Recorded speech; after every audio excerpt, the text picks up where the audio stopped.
So Okay. they require that idea. All right, let's get going here. So, wins or successes? What good things have happened since we met last?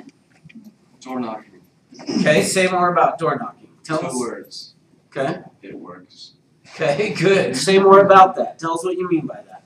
Just What's happened? I just said, you know what, I'm just gonna jump into it. It's simple. I just say, hey, there's people are some local realtor or Century 21. Everybody knows who it is. Yeah. It really is important, brand recognition. Yeah. Everybody's like, oh yeah. Even I spoke with a guy from China. He's not gonna be here for too much longer. He's gonna go back to China. He's like, yeah, I was Century 21 in where I'm from. Yep. And I'm like, oh yeah, that's awesome. You know we're the #1 office in the world. Give him my number when he comes back. But it's just simple, and I don't try to sell somebody on buying a home or selling. I mean, it's something that they've already had to have thought about. I'm not gonna make somebody move. Correct. And then it's just numbers. Just getting out there. Awesome. Good job. Congratulations. Good. Which he's even got kind of his gold jacket on. Yeah. Which a lot of you guys are probably too young to remember that, but that's what Century 21 used to be known for, right? Was their gold jacket. So,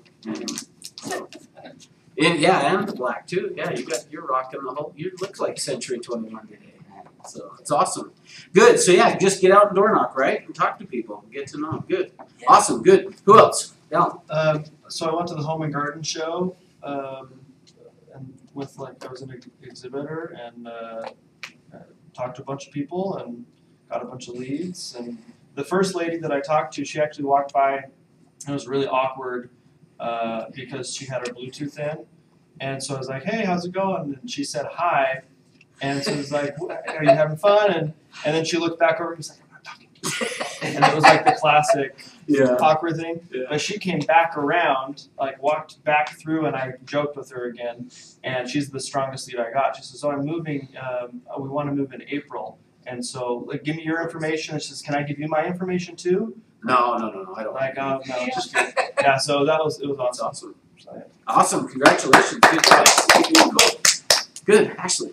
So I just bought a new car, and the guy that I bought my car from, his girlfriend's looking for a house, and so I'm gonna talk to her, and she's moving in like probably by September, so they're kind of flexible. Sure. So, yeah. Awesome.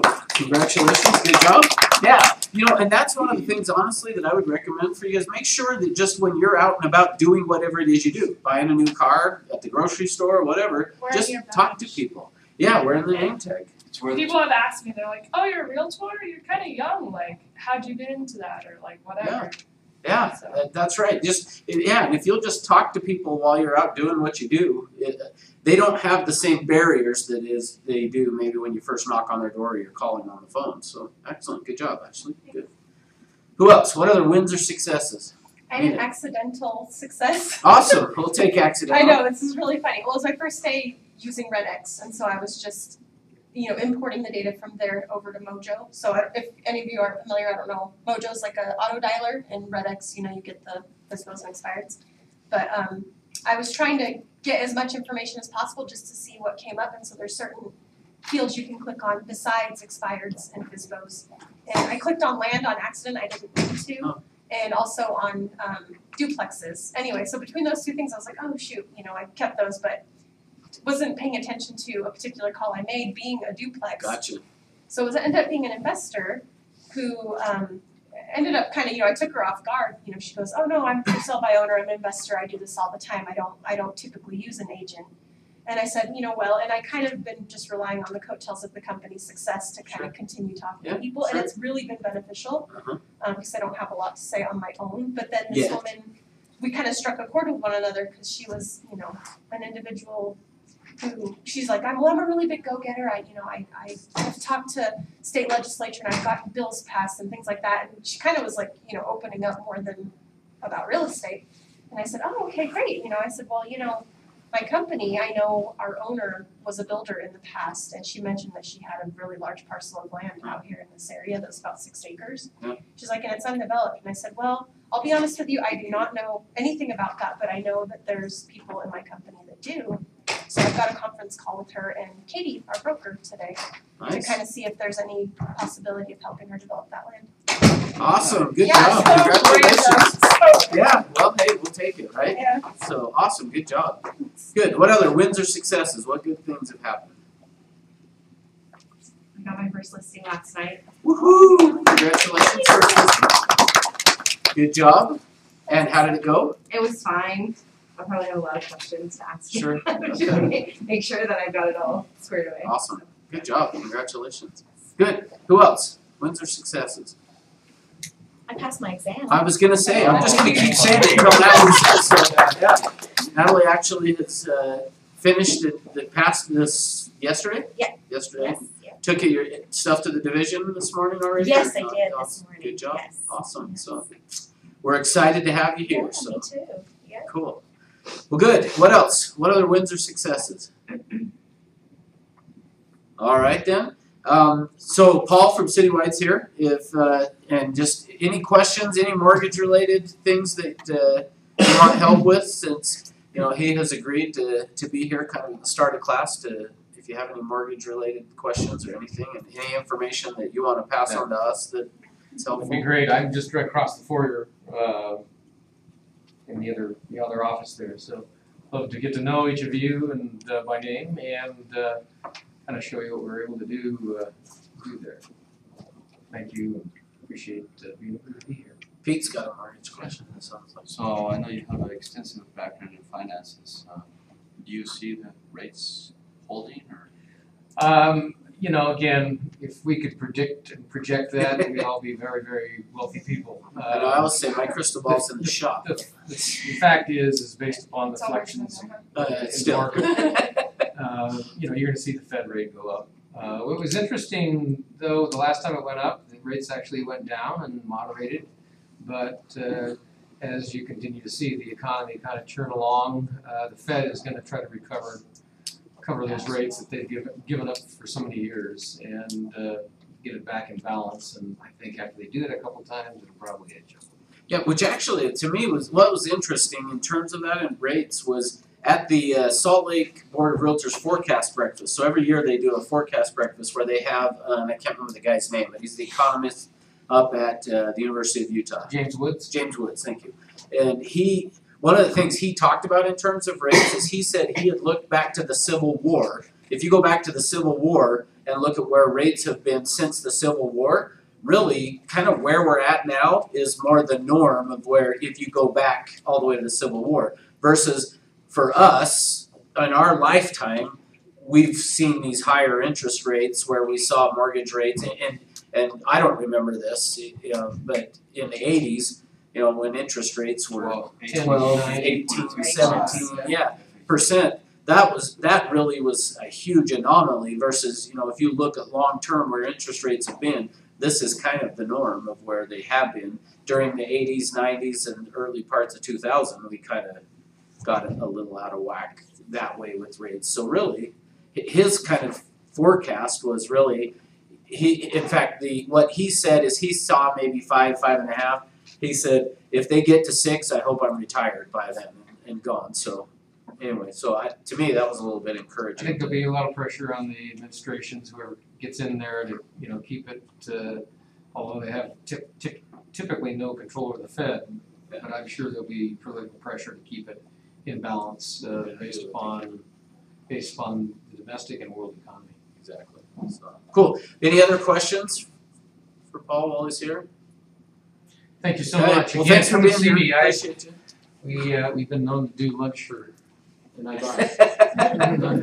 It's always a good thing, right? Thanks. Appreciate it. Okay, so any other questions, just general, that I can help you guys with before we get going into today's class? This is a generic question about the lead router system. Uh-huh. Is there a use for that at all? Because I'm signed up for it, but I haven't received a single lead. Yeah, great question. So the lead router system, let me kind of give you, there's two pieces to the lead router system. So the first aspect of the lead router system is just in terms of you getting leads on your own listings. And that's more what when you said you're signed up for it, that's what you mean, is you're signed up to receive leads on your own listing. So I'm trying to think of a nice way of saying No, I know it. I don't have any listings. You gotta but have also some know listings in there was order to- another way to utilize understands it that if the person who does have the listing does not respond to the call, Correct. then it goes into a queue. Correct, so that's a whole separate piece. So They there's have to sign up for it? yeah, that there is a separate training and stuff that we will do on that in terms of that piece of it, so but I think it's crucial for everybody to understand that part of it, the lead router, no matter what, you wanna go in and make sure you do the basic training on lead router. Because doing just the basic piece of that then allows you to get the leads on your own listings. Otherwise, if you don't do that, those leads are then, just going off somewhere else. Okay, so the second part of that should just be somewhere on, No, it's actually something that we will have to do a totally separate training, so it's not within these one, courses? yeah, Oh, okay. yeah, that we'll cover, so. Okay. yeah. You're cute, I wasn't offended, I know, I was trying to knew think, that part of it. how's the nice I way knew of that saying, part. you gotta have a listing first. No, I'm So, talking about the leftovers, Okay, the ones good, that, yes, the people yeah. with a listing or, Perfect. yeah. which I will tell you in terms of that, we don't get a ton of those, but it does allow you to do some, so so we can definitely talk more about that later. So. Good, what else? What other questions do you want help with before we jump into today's class? Nothing? Okay, good, well let's do it then. So first I'm gonna get this sign-up sheet going around here, the sign-in sheet going around. So the next thing, so what we're doing today is we're working on this is the REPC workshop. So the idea of today is a little bit more technical in nature, and I have mixed feelings about these technical classes. They're very easy to teach because we've got just kind of this outline we're going to go through. The downside is I'll do everything I can to make it as exciting as I can. I'll throw in some stories and things as we go through it, but because that's the hard part. But here for me, and in fact, I'm going to do a little bit of a review for some of you. Some of you maybe haven't seen this before, but I have trained new agents for the last this pen is pretty much dead. For the last 12 years, and during that time, one of the things that I've learned along the way is there's a very high fail rate out of real estate. I mean, 13 out of 14 people will fail, and what I've learned is if you can get somebody to be, so if this is 1 year and this is 2, within this first 3 months to actually sit down and write an offer with somebody, even if it doesn't get accepted, but if you can actually get in front of a real potential client and write an offer, there's a pretty good chance of you succeeding in this business. So for me, as we go through this today, that's part of what we are doing with this, is I want to go through this contract in such a way today that at the end of today's class, you will feel comfortable in saying, you know what, I could go out and do that, sit down and fill out the contract. So what we're going to do, so what I've got here for you is a real estate purchase contract. The very first page here is just a hypothetical property, so it's not real. I just made it up. And what I want you to do, though, is there's an offer attached, so the pages after the first page is a real estate purchase contract. What I want you to do is go through and find all the errors.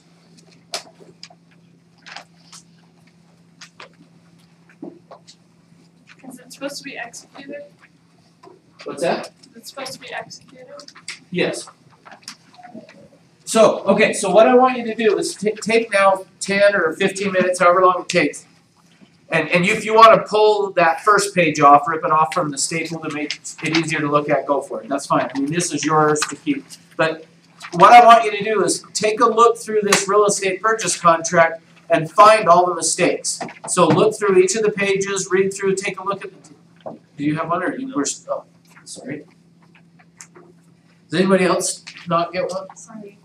It was Oh, actually, I was thinking, I know I counted as I handed them down. So, yeah, just go through and see what you can find in terms of mistakes. Some of the mistakes, as I filled this out, are going to be really obvious and it's clear that there's an error on it. Others may not be so obvious. And then what we'll do is we'll go through and talk about, what should be on the line.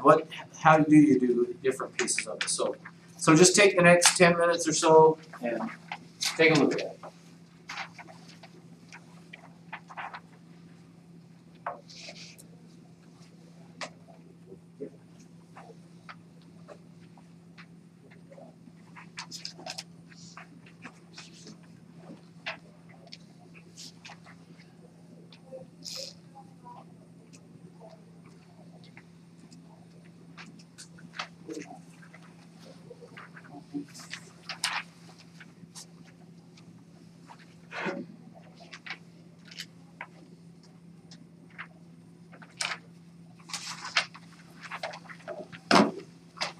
Anybody else not get this? I think everybody else got it. What do you need, a pen?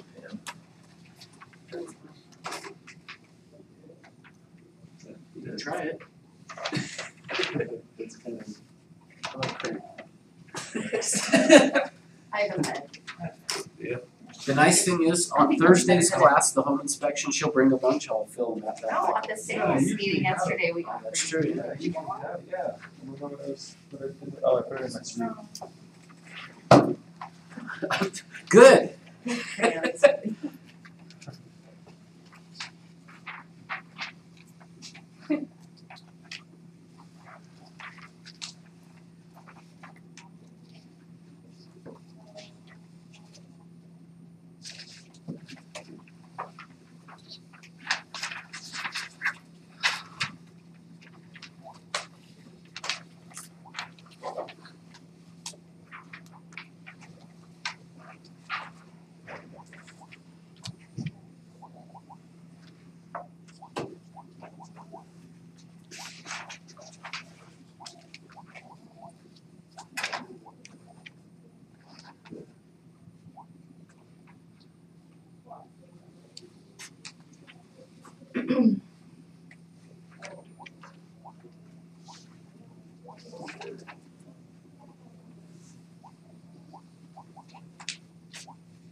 Bless you.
Like that.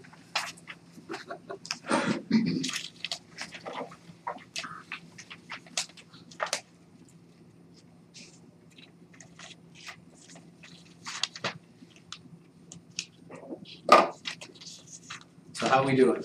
You get close? You really had fun with this. I did.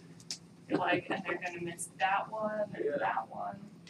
Actually, you know what's funny is I don't remember if it was this one. I've done this a few times where I've created things like that. I had one time that somebody like, I don't know how many times I had done the class, a ton. Somebody brought something up that I was like, oh yeah, I guess that is, but I didn't even realize that I had put it in there that way.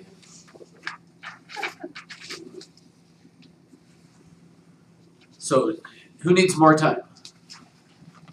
Everybody's done? You ready to go? Or? All right.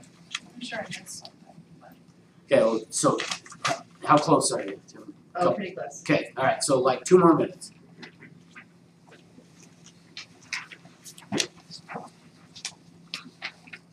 You're the only one really willing to say that. There's still a few others who want to say it. Thank you for being willing to say it.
You ready?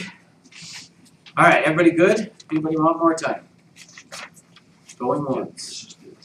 Twice. Pete says let's do it. All right, let's do it. All right, so here's what I want to do is I want to just kind of step you through through this. So we'll just go through it as, line by line kind of the thing, and we'll just talk about if there's any errors there, and then what questions. So what I'm not intending to do, although I do want to answer questions. So if you have questions along the way, but some of the sections that maybe don't have any of the blank lines or no boxes to check, unless you have a question, I'm just going to skip over it. So if you do have a question, then please ask and we'll talk about it. Because again, my objective for this is I want you leaving this class today comfortable with, how to go through and fill it out and explain the contract to people. So if you have questions, let's talk about it. All right.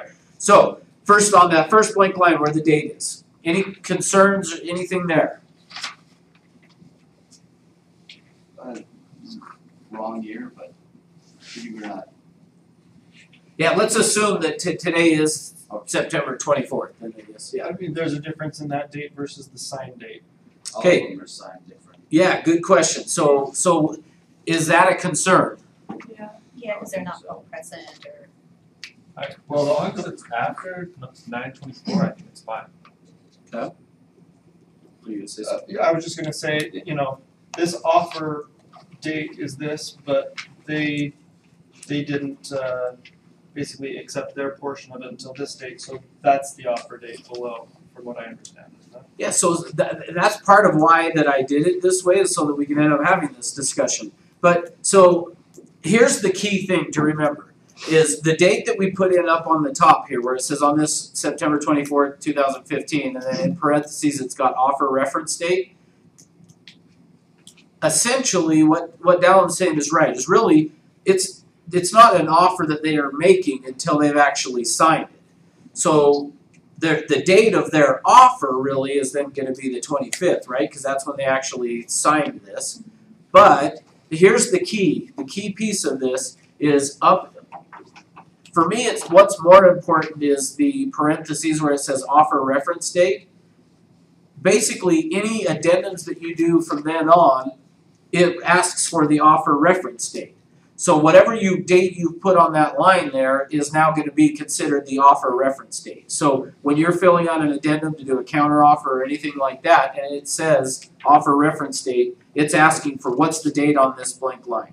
That's the most important piece, really, is just that date that's there. So would it be ideal for it to be September 25th and then they're dating it that? Probably. But it is possible, here's my point of it, it is possible that maybe it's, let's say we just went out and we had looked at a property, my client says, all right, let's go ahead and write an offer, go ahead and get that put together and sent over to us. Maybe it's 8 o'clock at night, I fill it out, and I'm trying to decide which date to put there. I would say to put the date that I'm filling it out right there.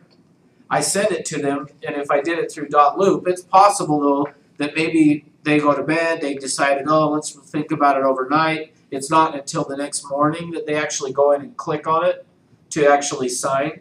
This would be fine. So I don't want you to stress over it being the dates like that. It's okay.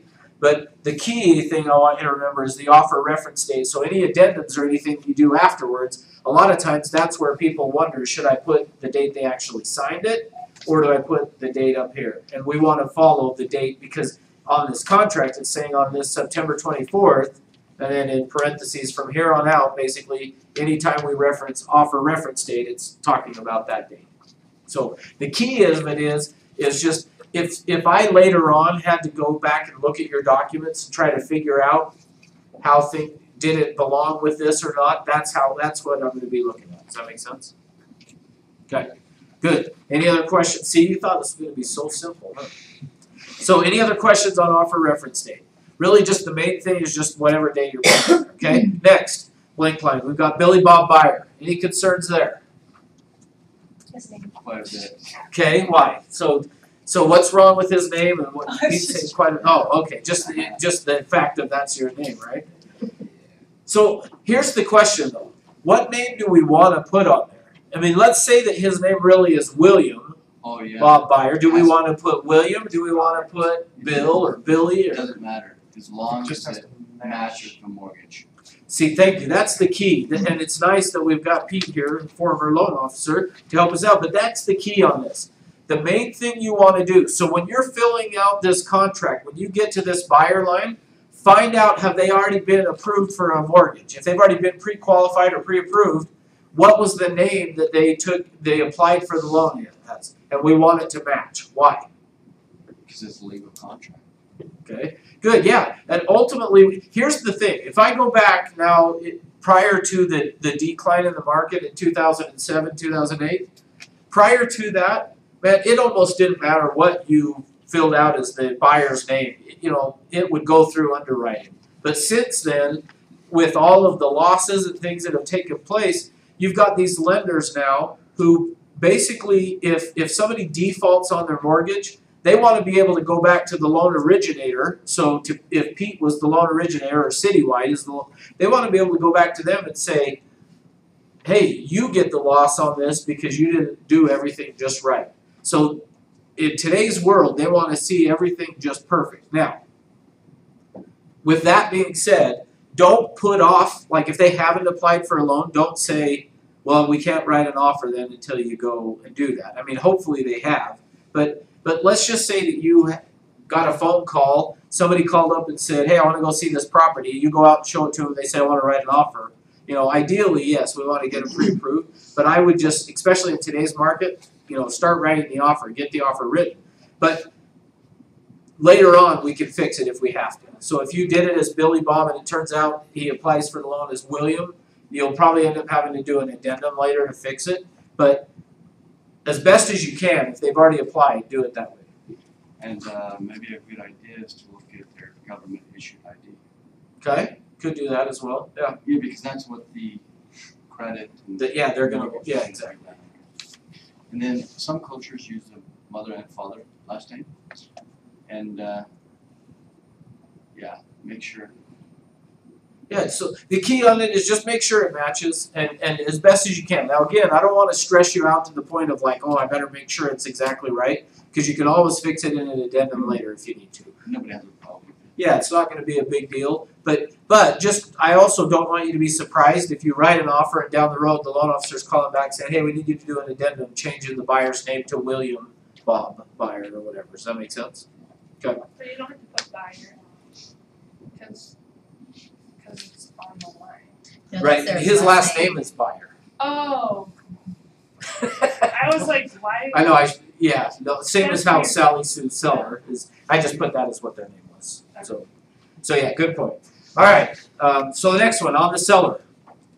Where do we get the seller name from? The title. The Tax title. ID. Well, The land record too. Okay, good. So yeah, ultimately what we want to do is try to get that. Now, well, here's what I'm going to tell you is don't always rely on the tax records. I mean, they're right most of the time, but not always. So one of the things that I recommend, and there's going to be a number of things that I'm going to tell you, when you're going to be writing an offer, I think it's a great idea. So if let's say that it was my buyer and it was Jesus' listing, I think it's a good idea to call Jesus and say, hey, I'm going to be writing an offer on your property on whatever the address, Easy Street, and what do you want me to put for the name of the seller? What are the seller's names? How should I put it on the line? I think it's a great idea. There's going to be a number of questions that, as we go through this, I'll tell you would be good to ask the seller as you're going to, or excuse me, the listing agent as you're writing the offer. So I think it's a good idea first just to always call and say, hey, is the property still available? Say yes. Yes. And do you have any offers? Say no. No. So great. I think it's great. You always want to, when you're going to be writing an offer, almost always, you want to be calling and saying, is it still available, and do you have any offers? Because do they have to tell you, especially in today's market, do they have to tell you if there are multiple offers? If they've already got offers? yes. Actually, they don't. Oh, really? Yeah, it's totally the seller's decision. Okay. Now, with that being said, though, if I call and ask, so let's say that he has multiple offers, he doesn't have to tell me. If the seller says, you know what, don't tell that there's multiple offers, then don't. But if I call and ask, do you have any offers? He can't lie. So he can't say no if he really does. So it's always a good idea to call and say, is it still available? And do you have any offers on it? He says, no, great. I'm gonna be writing an offer. What do you want me to put for the name of the seller? And I put it in there. Again, go ahead, Pete. So for the, if you're a listing agent, what would be the benefits even to say there's not multiple offers? Wouldn't it be beneficial? Or do you think it would scare away? So yeah, so Depends meaning on why where. as a listing agent, why would you not say yes? Yeah, why is this something we were like discussing? Wouldn't it be positive and they would try to maybe bring it up? Yeah, so good point. Yeah. So here's the thing. So when a seller gets multiple offers, they really have three options. They can either call for highest and best, which most of the time people that's what they do.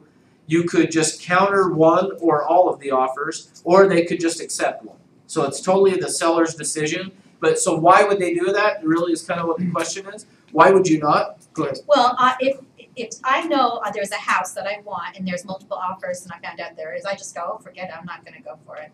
Yeah. You know, because I don't wanna get in a bidding war. Yeah. I don't- In fact, we had recently an agent who was in our peak agent training that he had called me and said, hey, I got an offer on my listing. Awesome, that's great. Then a couple hours later, he called me and said, hey, I've got another offer. What should I do?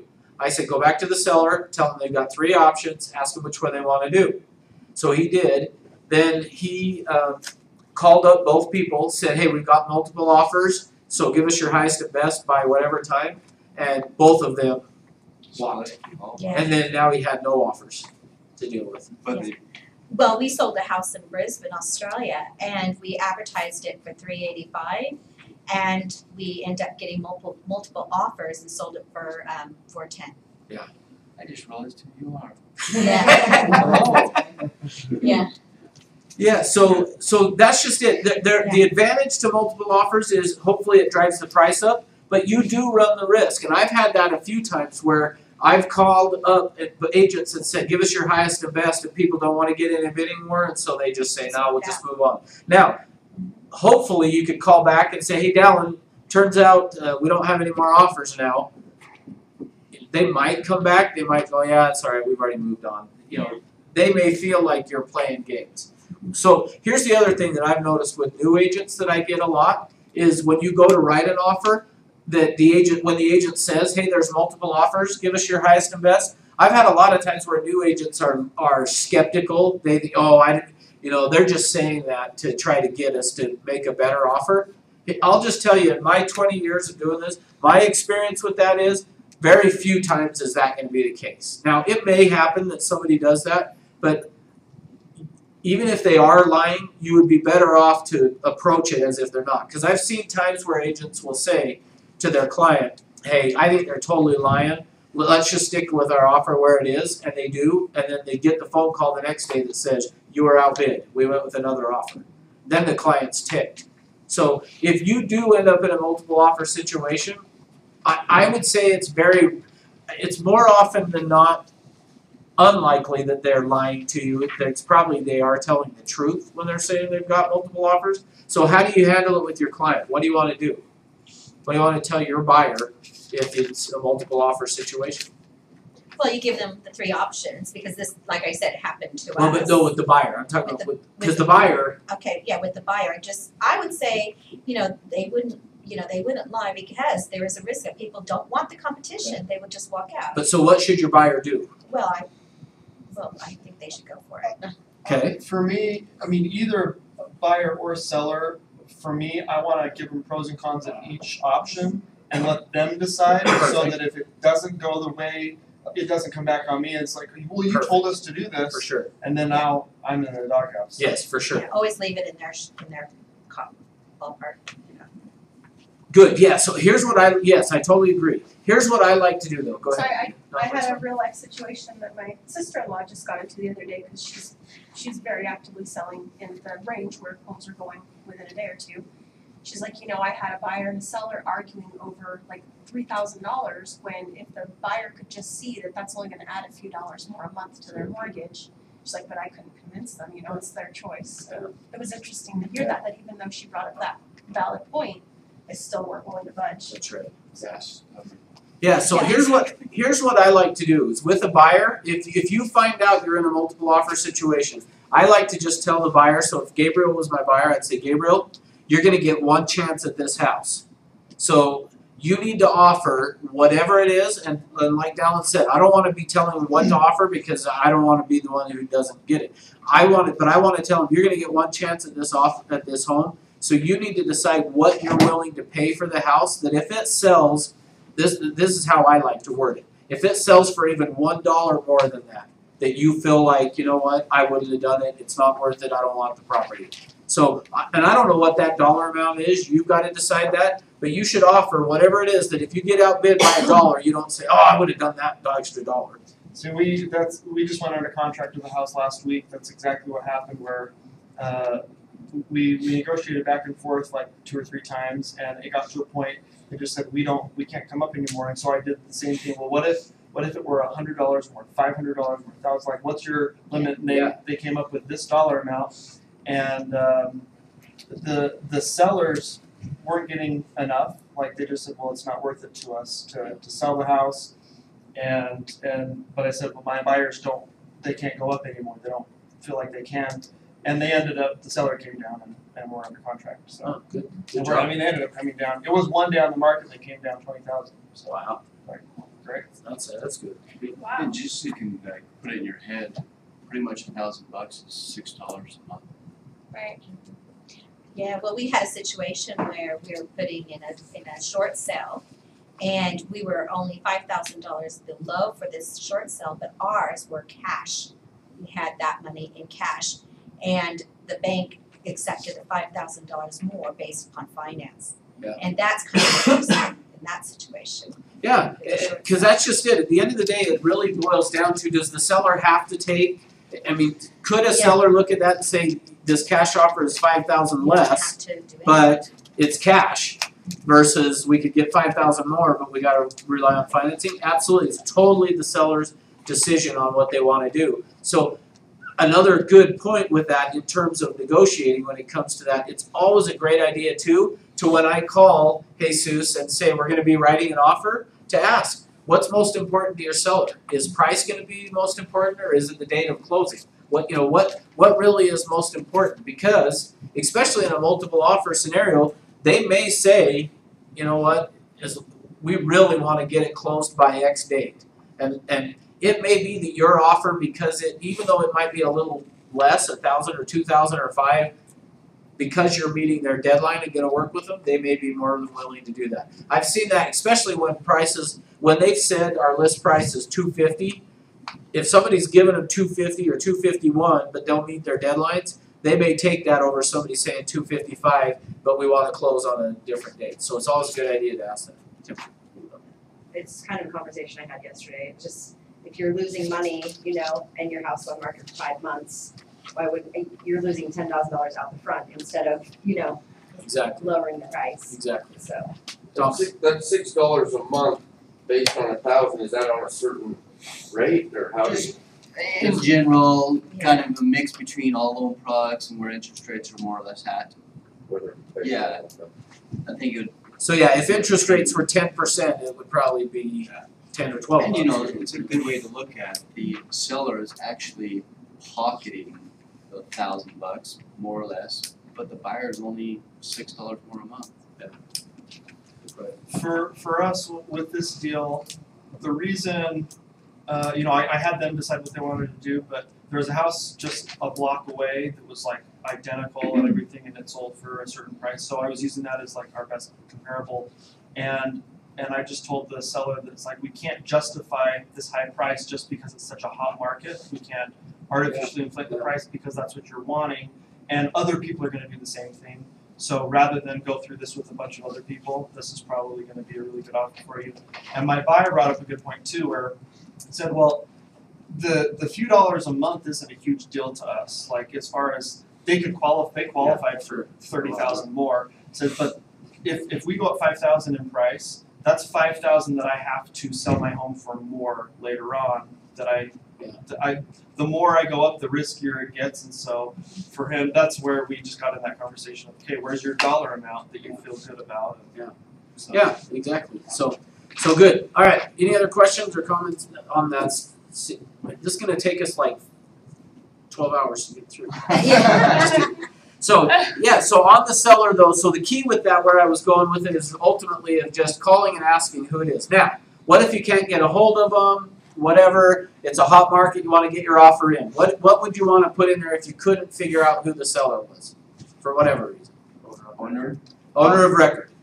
Yeah. So what if you don't know? Put down their owner of record. Now again, don't do that as a lazy way of filling out the contract, but if you can't get a hold of the agent or whatever, you're wanting to hurry and get an offer in and you don't know, then just put owner of record on there. What if you put the wrong owner? Again, it's something you would probably just have to fix in an addendum later, which I've seen that a number of times where somebody will do that. It's got the wrong name for whatever reason. For a state sale, sir. Yeah, something like that. Or, Quite easy to go online and just Google county assessor for whatever county. Yeah. Yeah. Find it. but occasionally I've seen where that ends up being wrong. And so, but in the event that happens, it'll be an addendum to just get it Okay, fixed. because I've never, like, I was trained at TC and I never saw that as an oops. Yeah, it's pretty rare. Typically, a lot of times people will. Most of the time, it's going to be right, but every now and then, I'll see where somebody will be filling out a form that maybe they've used before, and they just don't fix that, so it's got the wrong name. Oh, yeah. So, anyway, all right. Next, on the earnest money, delivers to the buyer's brokerage with this offer, or agrees to deliver no later than 4 calendar days after acceptance. Any concerns on that? One of them. They didn't check either. Yeah, one of them's got to be checked, right? Go ahead. Well, and from what I understand, because this is signed, it has to be delivered to the buyer's brokerage, right? Perfect. Because if it's delivered no later than 4 calendar days, you haven't received earnest money, it'll be fully executed, and then you can't go back and sign that later. Correct. So yeah. So in fact, we're going to talk about that. But before we get to that piece of it, so yeah, I don't care which one you check. Just make sure one of them's checked. But when would we do delivers with the offer versus 4 calendar days after? Give me If you some already have examples. Yeah. Good. Like, yeah. Perfect. Yeah. If they've got their checkbook there, yeah, go ahead and get it. Good. Why would we do the other one though? They gotta check Could for you not- funds. They don't want to get the funds until they know they've got a deal. Okay. Yeah. Absentee So. buyer as well, or? Yeah, it could be as well. So here's my main thing on this is if you can, I recommend get it and collect it right then. The only reason I do that is it's one less thing you have to worry about and remember. Because if you check the box of agrees to deliver it no later than 4 calendar days after acceptance, that's just one more deadline now that you have to remember to make sure you pick up the check and get it deposited and we are within. Because what happens if you don't? What would happen if you got it on the 5th day or the 7th? It's not Technically, it's Yeah, your client now is actually in default. So the client now potentially gives the seller an out if they wanted it, right? So for me, that's why I usually just recommend. Now here's what I usually do. Typically what I'll do is the next line down there, it's got the amount of earnest money and in the form of.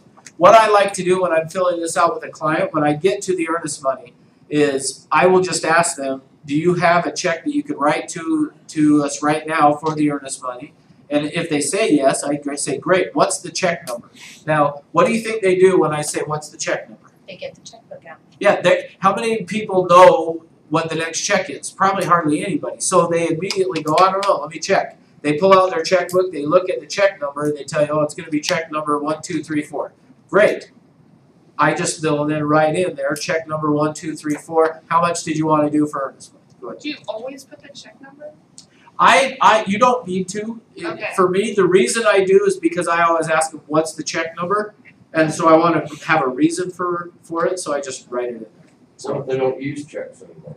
Okay, great, good question. If they don't use checks, then what? Cashier. Yeah, we don't want cash. So if they say, hey, I've got $1,000 cash here, then what you want to do at that point is have them run down to 7-Eleven or get a money order or go to their bank and get a cashier's check, something. So yeah, we just don't necessarily want to take cash. I mean, we could, but our preference, that's like very last thing. Highly, highly recommended. Go run to 7-Eleven, get a money order. I know, I do a lot of fun. No debit cards. Yeah, oh, okay, well, I do a lot of fundraisers and we do the scanning. You can do it on your iPhone. Can you do that or not really? Nope, yeah, we don't have that ability. Okay. So for right now, we could have them do a wire, they could send a wire, but again, that's probably not necessarily the best, but so if they've got cash, have them run and do that, or go to the bank and get a cash. Who should I write it out to? The Russ Orchard Vacation Fund? Yeah. No. So, which typically, now just for exactly what you guys just did, when I ask them what's the check number, they'll usually say, who should I write it out to? I do usually say the Russ Orchard Vacation Fund, and then I stop them, I'm just teasing. But I usually will get a little laugh, and then I tell them, write it out to Century 21. It can be Century 21, could be Century 21 Everest, but either way. This is a very important point. You said if you have cash, that's it's kind of a bad idea. We need paper trails for everything. Right. Yeah, that's why I'm saying we don't want cash. We want them to go get a saying, yeah, if you have cash, you need it documented where it came from. Oh, good I've point. had Yeah, that's an true. earnest money not be able to be used because it was Good point. cash laying around the house. Yeah, that's true. So yeah, they have to be able to document where that earnest money came. Yeah, see, you can see he's got his lender hat on, so. No, I've had. But yeah, absolutely, can become an issue. So for sure. Good. Okay. So what do you think in terms of the earnest money amount? 1,000. Go ahead. Well, I had an issue with that because it's $1,000, and then it says earnest money back here, $500. Is that additional? Yeah. Well, it says not. So yeah, let's hold off on that additional till we get there. But so yeah, good point on that. But any concerns yet on the earnest money? No. Okay, so we'll get to that one in a minute. So hold off on that one. Okay, what about then down in the buyer's brokerage, Century 21 Everest? It's received by, which Dallin brought up. Here's the key on that. If you've signed for it, you better have checked the delivers with the offer, because don't sign for earnest money unless you have it. Because if you notice underneath the signature, in parentheses there, it says, signature above acknowledges receipt of earnest money. So when you sign it, this is now their receipt. When you give them a copy of this, that's their receipt for having given you money. So if you've signed for it and they didn't give you money, they really could come back to you and say, actually, I need my $1,000 earnest money back. Oh, you never gave it to me. Well, I've got a receipt that says that I did, so Well, give me my money back. it says the buyer received it. Sorry. So, That's the agent. yeah, the buyer. No, the agent is Starry Night. Oh, this should Sorry, be seller. Alan, No, that's the seller agent. No, Allen agent. Buyer's agent, Allen agent. This is Russ. Maybe that's the way he signs his name. No, but then I look here and the buyer initials are the same as that. Does that make sense? Yeah. And then I look in the addenda, and You should be an underwriter. no, Just kidding. but buyer's signature is that. So this signature is ours. I don't know, maybe that's the way he signs his name. No, but it says R. That is not Allen agent. That's a which is the B. buyer's- PJ Allen. It's a B. I'm just It's teasing. still Allen. Good point, good point. For the sake of what we're doing, yes, you're right. Okay, So- then that was the point. No, it's good. So the main thing is make sure that when my main point that I want you guys getting for this, don't sign this until you actually have the earnest money. But what happens if it's after if I checked the box that's to deliver it 4 days after acceptance? So I've checked the box, I'm going to get it 4 days later. We now have acceptance, so the contract's fully executed, it's done. They give me the earnest money. Should I go in here and sign this? No, you. Why? Because There's a form for that. you can't For change acceptance. And B, you can't alter the contract. That's right. Technically, you end up altering the contract. Now, let me tell you a quick story. I had an agent. So here's one of the things for me. My objective is I want to train you guys to do this the right way. Now, there are plenty of agents out there, just so you know, there are plenty of agents out there who, when it's your listing, they will send you this checking the box of 4 calendar days after acceptance. They'll then receive the earnest money. They will then, after your fully executed contract, they'll go on there and sign it, and they'll send it back to you. Now, don't freak out if it happens, just take it and whatever. But I want you guys to know the right way to do it. So I trained an agent and trained them how I'm training you is, you don't sign this ever after it's fully executed, ever. There's a separate form that's called a confirmation of earnest money receipt that you'll sign instead. So you'll sign that confirmation of earnest money receipt, send it to the agent. So I had one of our agents that was representing a buyer, sent it over, and this particular agent was from Thailand, had a pretty thick accent, and so sometimes she was hard to understand, and sometimes you weren't sure she even was understanding you. But the agent she was dealing with, the listing agent, tells her, I need you to sign the first page of the REPC. So the agent comes to me and says, you've trained us not to do it, but this other agent is telling me I need to sign it. I said, tell her no, and send her the confirmation of earnest money. So she did. The agent then the listing agent calls her again and says, no, I need you to sign the first page of that. She says, no, my broker told me not to. So finally, what ends up happening is I end up talking to this other agent. And first thing, now this is always a little bit of a red flag for me. If you haven't experienced this yet, you will. But I get on the phone and the agent says, I've been an agent for 30 years. Anytime the conversation starts that way, it's always like, oh, great. Because they think they know everything there is to know. But she tells me, I've been an agent for 30 years, and I think your agent just doesn't understand what I'm telling you. I said, no, she understands exactly what you're telling her. She's doing what I told her to do. Well, I need that first page signed. I said, no, you can't do that. Yes, you can. I've been doing this for 30 years, and so you'll hear this from agents. I've been doing this for 30 years, and that's the way you're supposed to do it. I said, no. Actually, if you go to UAR's website, there's a legal section on there, and I said that it says how to deal with it. I'll send you a copy. I sent it to her. She looked at it. She called me back, and she said, well, I guess even old dogs can learn new tricks, right? So she said, I'll have to go talk to my broker and tell him that we've been doing it wrong. So I want you guys to be taught to do it the right way. So always sign the confirmation of earnest money receipt after the offer has been accepted. Don't sign it here. Now, you're probably not going to go to jail if you do, but I just want you to do it the right way.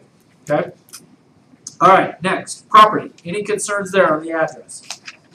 I thought maybe that the tax ID would go in the top line, and that the address would be described below. Okay, good. Anybody else feel that way? I didn't know. Well, that makes sense since Yeah. then all the following information is address type information. So you could do it that way. Ultimately, I've seen it done both ways. More times than not, you'll see the address on the top line. So either way is totally fine. I personally always put it like this, where I put the address first, also described as, and then put the tax ID number there. Just make sure you check that tax ID number, that it is the right tax ID number, okay? So, yeah, either way is fine, but, you know, if you did it as tax ID number up there, and then also described as, and put it, I can see where, like Timber says, it almost looks like maybe that's how it should go, but more times than not, you'll see it with the address on top, And which is how I sometimes they come like without the tax ID. Yeah, what happens then? Ultimately, I would say just as long as the address is right, which, actually, and I think I've told you guys this story before, but quick story on that.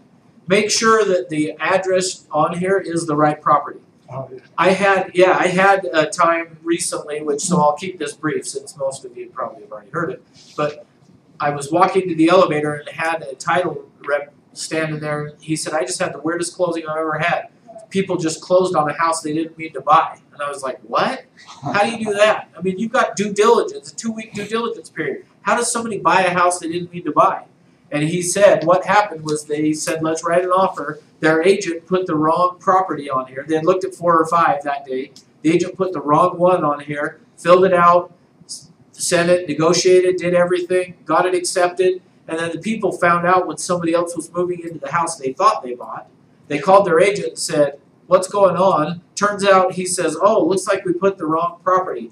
They said, well, we don't want that house. And he said, well, it's too late now. You have to buy it. And for whatever reason, they said, okay. Really? They closed and bought it. So Sue.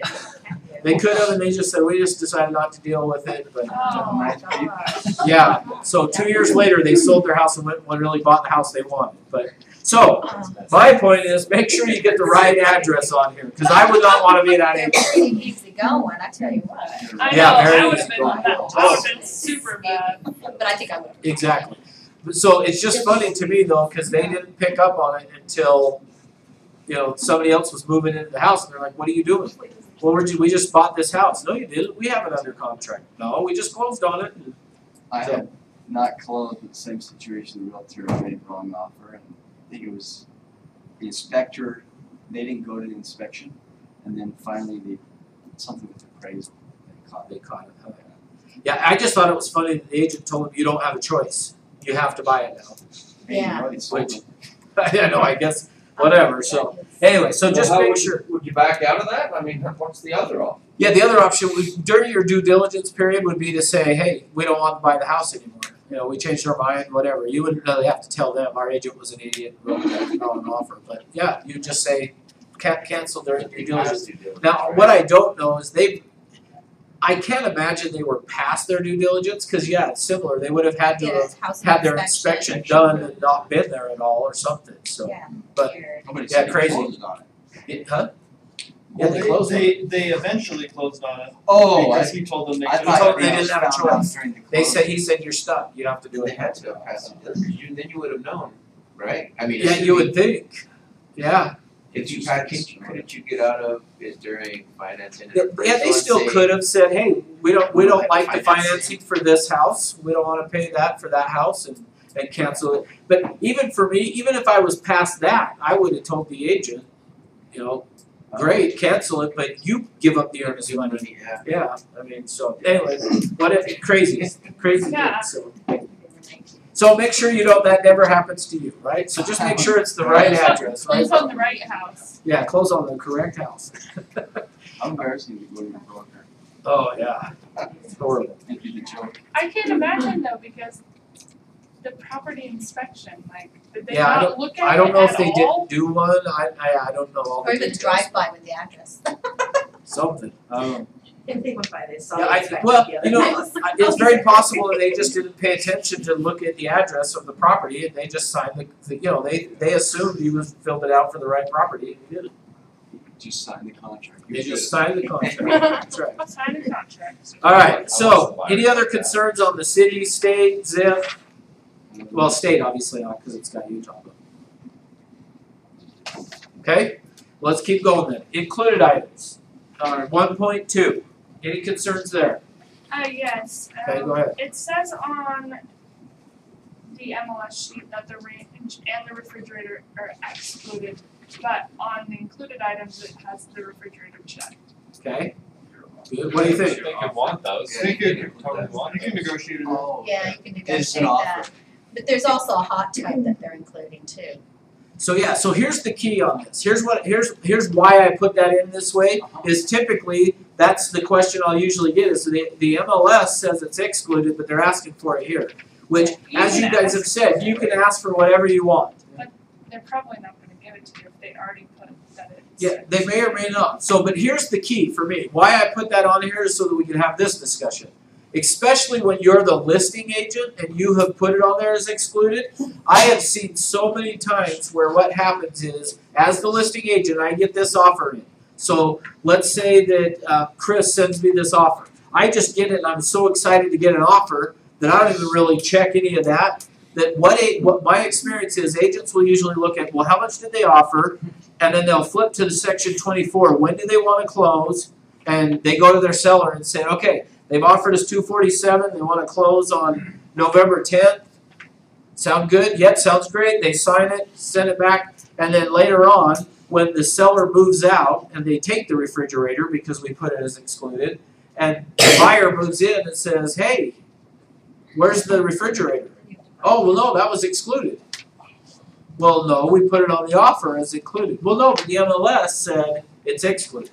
Which one trumps? Offer. Yeah, this always is gonna overrule. Bring the fridge back. So yeah, typically the agent ends up buying a fridge or something. So make sure when you are the listing agent, you get this in, make sure you're paying attention to see that, are they asking for the refrigerator? Comment? So do these items have to be put on a bill of sale separately? So, Depends What- on the amount, I think. well, it kind of depends on more the lender, really. The lender sometimes will say, we want it removed off of here and say that it'll be done under a separate bill of sale. My, But typically, the title company will do that for you. because my sellers are offering to leave all their furniture, do I have to do a separate bill of sale for all Yes, of their furniture? those will be for sure. And I will be asking for your guidance. Okay, Well, the nice thing is the title company will do it for you. Okay, oh, they do that? Yeah, I mean, they'll do do they assess the value or do I have to have the seller? They'll just do the bill of sale. Yeah, the seller will just have to decide what the value is. Right, okay. But then they'll just have to, on a separate bill of sale, say, this is how much it is or So I whatever. just, we just sell it title. And also when we were planning to buy another house in Australia, we were going through a house and there was this amazing crystal chandelier. It was Waterford and the agent just strictly pointed out that's not included in the house. So make sure you do that because that would be. Which so I'll even give you one better on that. But yes, you're right, exactly.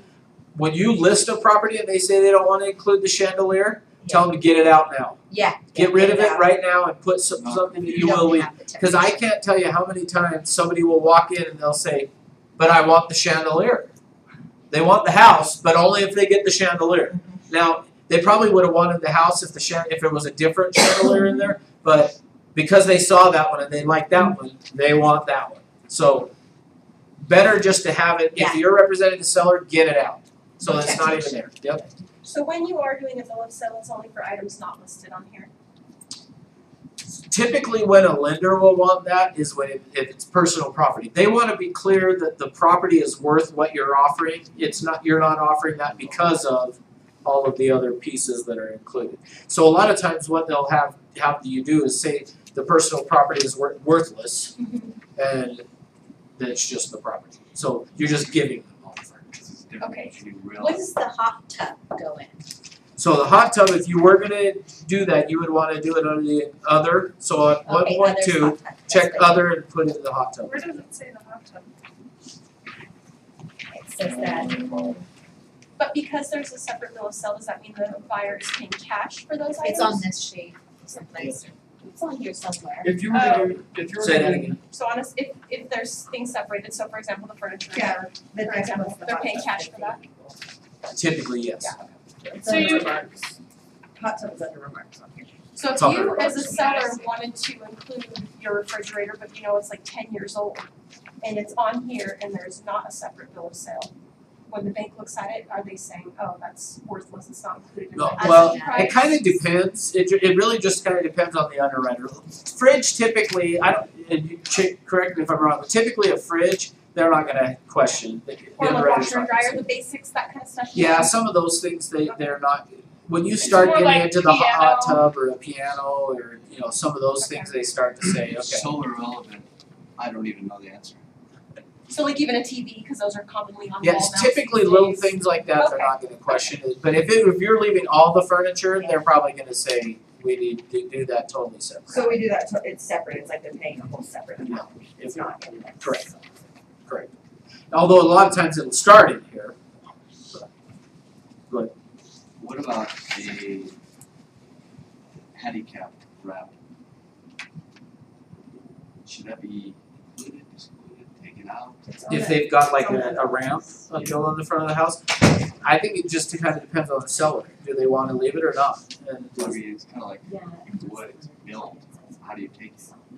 I guess You you They can could just take tear request it them apart, to tear yeah. it apart. So I'm just telling her that who wants to know, will it add value or should I take it out? It'll add value if the person who wants to buy it Okay, yeah. needs it. well, If they don't, it won't add value, it'll add sellability. Yeah, exactly. Or unsellability, Yeah. right? Correct, or, yeah, it could be a. Or Good. they can ask them to take it out, just say, can you just remove that? Okay. Maybe don't do anything. Next. Don't do it. Sorry, we gotta keep going. Next one on here. The other thing that I wanna point out on this too is under 1.2, notice for washers, dryers, refrigerators, there's an S at the end. Yeah. So sometimes where you'll see people run into an issue is a seller may say, well, I'm gonna leave the fridge that's in the garage or the one that's in the basement, but I'm gonna take this nice side-by-side one that's in the kitchen. So an agent will include the refrigerator on the MLS, and then you'll fill this out. It'll have the box checked for refrigerators. Make sure that, I just wanna make sure you guys are clear, both when you're representing the buyer or the seller. If it was checked like this, so if they had said in there, we'll leave the one in the basement, we're taking the one in the kitchen, the way that this is checked, they're leaving both of them. So make sure that you're clear, if you're representing the seller, that you're countering back saying, purchase, it does not include the side-by-side, whatever, Kenmore or whatever it is in the kitchen, okay? Just make sure you detail, always detail those things out. It's better to be safe than sorry. Another one that on this that we see sometimes that run into an issue is a shed. Is a shed included, and is it personal property or is it real property? Depends if it's permanently, right?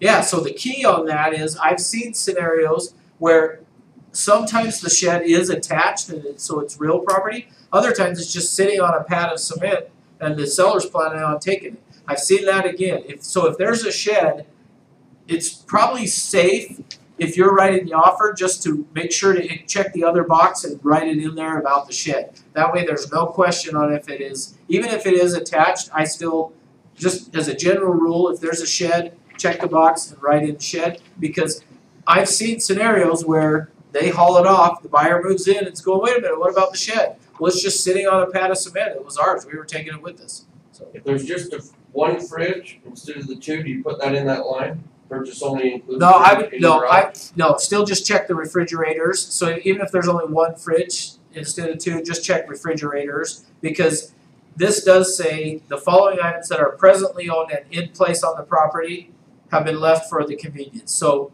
if it's not there, the fact that it says refrigerators and there's only one, you'll be fine. Yeah, but there is two and they wanna take the one. Oh, then yes. Can I write that in there? Correct. Then that's how, yeah, so if there was two and they were really only asking for the one, check the other box and write in there which one it is you're asking for. The avocado green from 1970. Stop. I just got rid of my Harvest Gold Oh, did you? like 6 months ago. It's a good idea.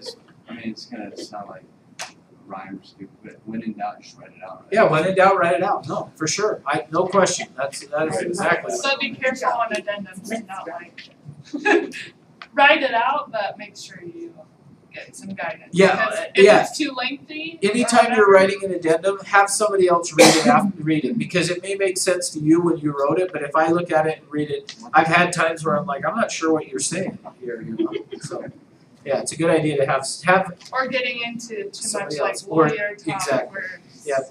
Yeah, most of the time there'll be an addendum for that. So, okay, all right, keep going here. So 1.3 excluded items. Any concerns there? Right, refrigerator range. So yeah, if we were not going to include it, we would want to put it in there. Again, just spelling it out to make sure that everybody knows what the details are, right? But in this scenario where we were asking for it, Do you have to write none? no, great question. You don't have to put none on there Or because NA it's. or something? I think it's a good idea So to. you don't skip it. Here's why. For me, I like to address every single line because that way, at a glance, I can look at it and know I didn't miss something. Okay, I was just wondering if that was like required. No requirement. I just think it's a good idea. And also you can't put things back in, you know, you're altering Exactly. the contract. Yep. You put it back in. Perfect.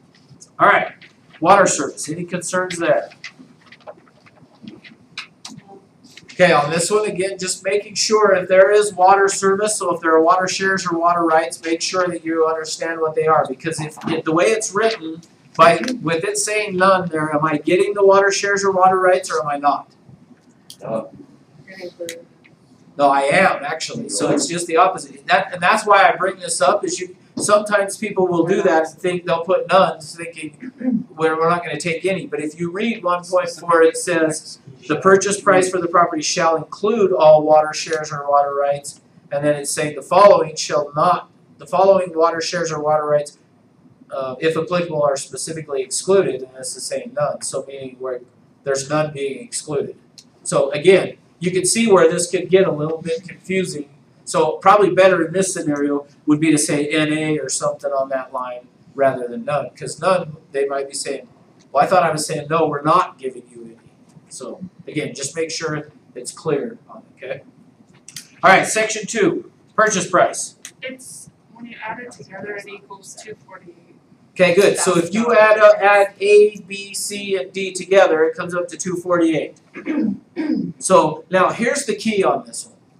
Again, this is another place on the contract where I see agents a lot of times just being lazy. And let me tell you some advantages to not being lazy on this. Now, could you just fill this out and say earnest money to be $1,000, new loan to be $246, and 0 on balance of purchase price and cash at closing? So all added together, we're $247. Does that work?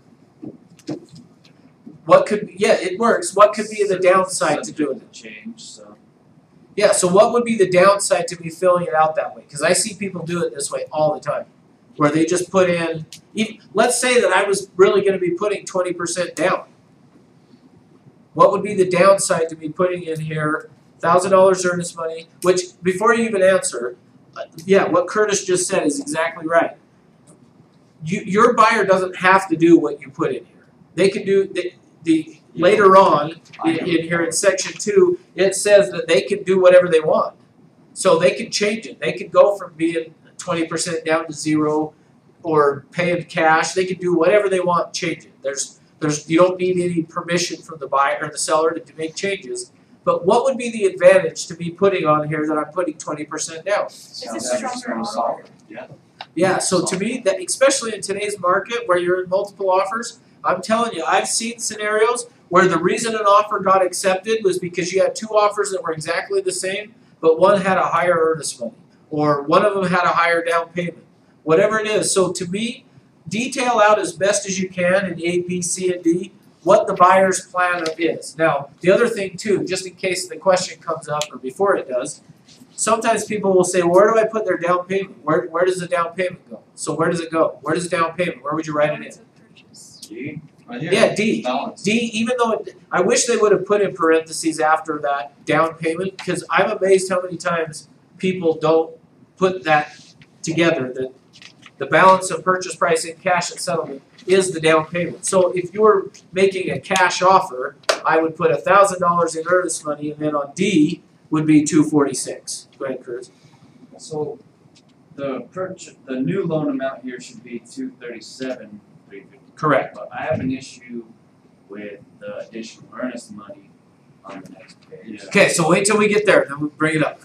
Okay. So hold off for a second on that. But at this point, any concerns on the offer so far on that, other than it doesn't add up? So for me, just make sure it adds up.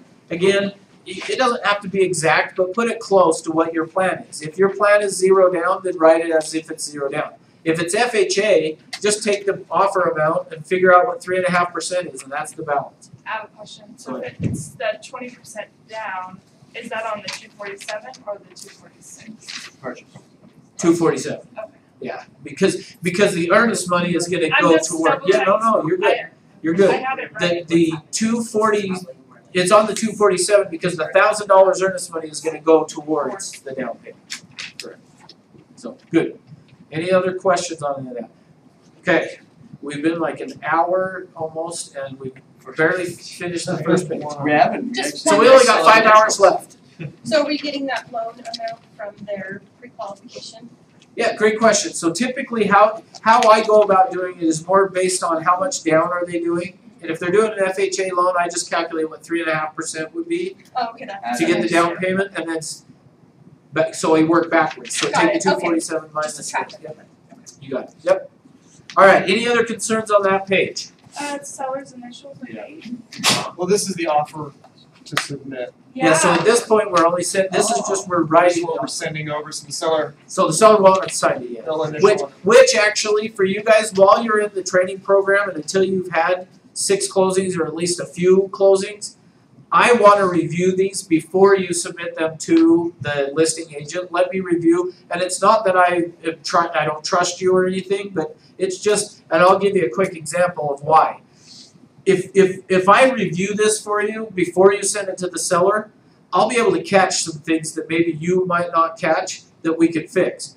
A perfect example of this was, and this was a number of years ago, but I had an agent that submitted an offer, didn't have me look at it, submitted the offer. Right before closing, they came to me and said, we got a problem. And I said, what's that? They said, they don't have enough money to buy the house. And I said, what do you mean? And they said, well, they've got the down payment, but they don't. I thought the seller was paying their closing costs. Don't the sellers always pay the buyer's closing costs? And I said, no. And they said, well, I put 3% down here on this line. So have we done anything with asking the seller to pay buyer's closing costs? No. I just want to make sure that we're really clear on that. So perfect example of why I like to review it is since that time, that was about the time I started saying, let me review your offers before you send them in. Now, again, you don't have to let me, there's no requirement, but by letting me do it, I've had a number of times where I have looked at it and I've said, Hey, Gabriel, did you mean to ask for the seller to pay the buyer's closing costs? Oh, yeah, I forgot about that. Where does that go? So where does it go? It's not a decision. Yeah, it's gonna go on an addendum, so you gotta do that. My point being is it's much easier for us to fix things before the seller sees it. Once the seller sees it and accepts it, you can't just go back and go, oh, actually, we meant to ask for that, so will you guys pay the 3,000 or 3% towards our closing costs we meant to? No, it doesn't work that way, right? So, okay. So, just make sure, for me, again, you don't have to, but I would highly recommend, it only takes me a minute. I can flip through this in literally a minute and either say to you, yeah, it looks good, or what about this or that, okay, if you miss something. And I'll tell you some of the things that I commonly see. What's funny is, I actually just put in an offer the other day and put 0 for the new loan amount. Oh. Because I didn't think I needed to fill it out, I thought I'd do it later. Which is fine. I mean, it's not like you're going to be in trouble or anything because this contract gives you the latitude to do whatever you want. So it's okay. The downside, though, is that an agent could come back saying you misled us that you were going to do a cash offer when in reality, did you also attach an FHAVA addendum? Yes. So for me, if I were the listing agent, that would have told me that you just screwed up there because if you sent me the FHAVA, I know it's not 100% a cash deal. Right. So, all right, good. Next page then. Now we'll pick up some steam. 3.3, any concerns there? Okay, good. Actually, this is like the first time that somebody, maybe one of you has the question, but didn't hear asking. Usually the question I get asked here is, but wait, this property is not part of an HOA, so why do we need to check any boxes there? So you guys tell me, since you were so smart, why would we still check it? Wait, one question. Where does it specify that it's not a part of the HOA? On Great the question. MLS listing. Okay. Yeah, on the MLS it says it's not. So, but we would still, I'm telling you this is right, you would still want to check the seller box. Why? Even though this isn't part of an HOA. Special assessments. I think just for the sake of not leaving something blank, like you missed it or skipped it or didn't pay attention, it's like an NA almost. It's like if there is something, the seller's going to take care of it. Isn't it like for taxes? So no, that's not to do with taxes, but what it would be is if a city came through and had some type of an assessment, that they made, who's going to pay for it? Yes. And perfect example of that actually is down in Orem. I helped my nephew buy a house a few years ago. I don't know how many years ago now. It's been a while, but Utopia had gone through and in Orem had put in their lines. The city had done it, and then they assessed everybody that they had to pay. I don't remember how much it was, $3,000 or something like that for it. So when my nephew bought the house, all of a sudden there was this, hey, there's this $3,000 bill that still needs to be paid or whatever it was. Well, because on this we checked the box seller, we could say, hey, not our problem. You guys, this said the seller would pay. So that to me, even though this property is not part of an HOA, I always just check the seller box. Let's let the seller be responsible. Now, in the end, you may have to end up negotiating it if there was something. Sometimes they spend it. Which, yeah, in fact, I think on my nephew, he did end up paying like $900 of that assessment because the seller there was no cash left. So it was either the deal doesn't happen or the buyer ends up paying $900. Is there a statute of limitations for that? I don't believe so. None? Well, when you say meaning what? Like, Meaning, you bought the house, then it gets assessed, and then you get some dues that are. After you bought it? yeah, so if it got assessed after, yeah, great. So if it happened after they purchased, Yeah. the buyer's going to end up with it. Okay. So yeah, good question. Because this is saying any assessments for capital improvements by the HOA or a municipality prior to settlement deadline shall be paid for by the seller. So yeah, good question. All right, next, closing or possession. What do you think there? It says upon recording on the MLS. Okay, so the MLS says upon recording, but we've checked 24 hours after closing. What do you think? This is 24 hours. Yeah, this is what over Trump.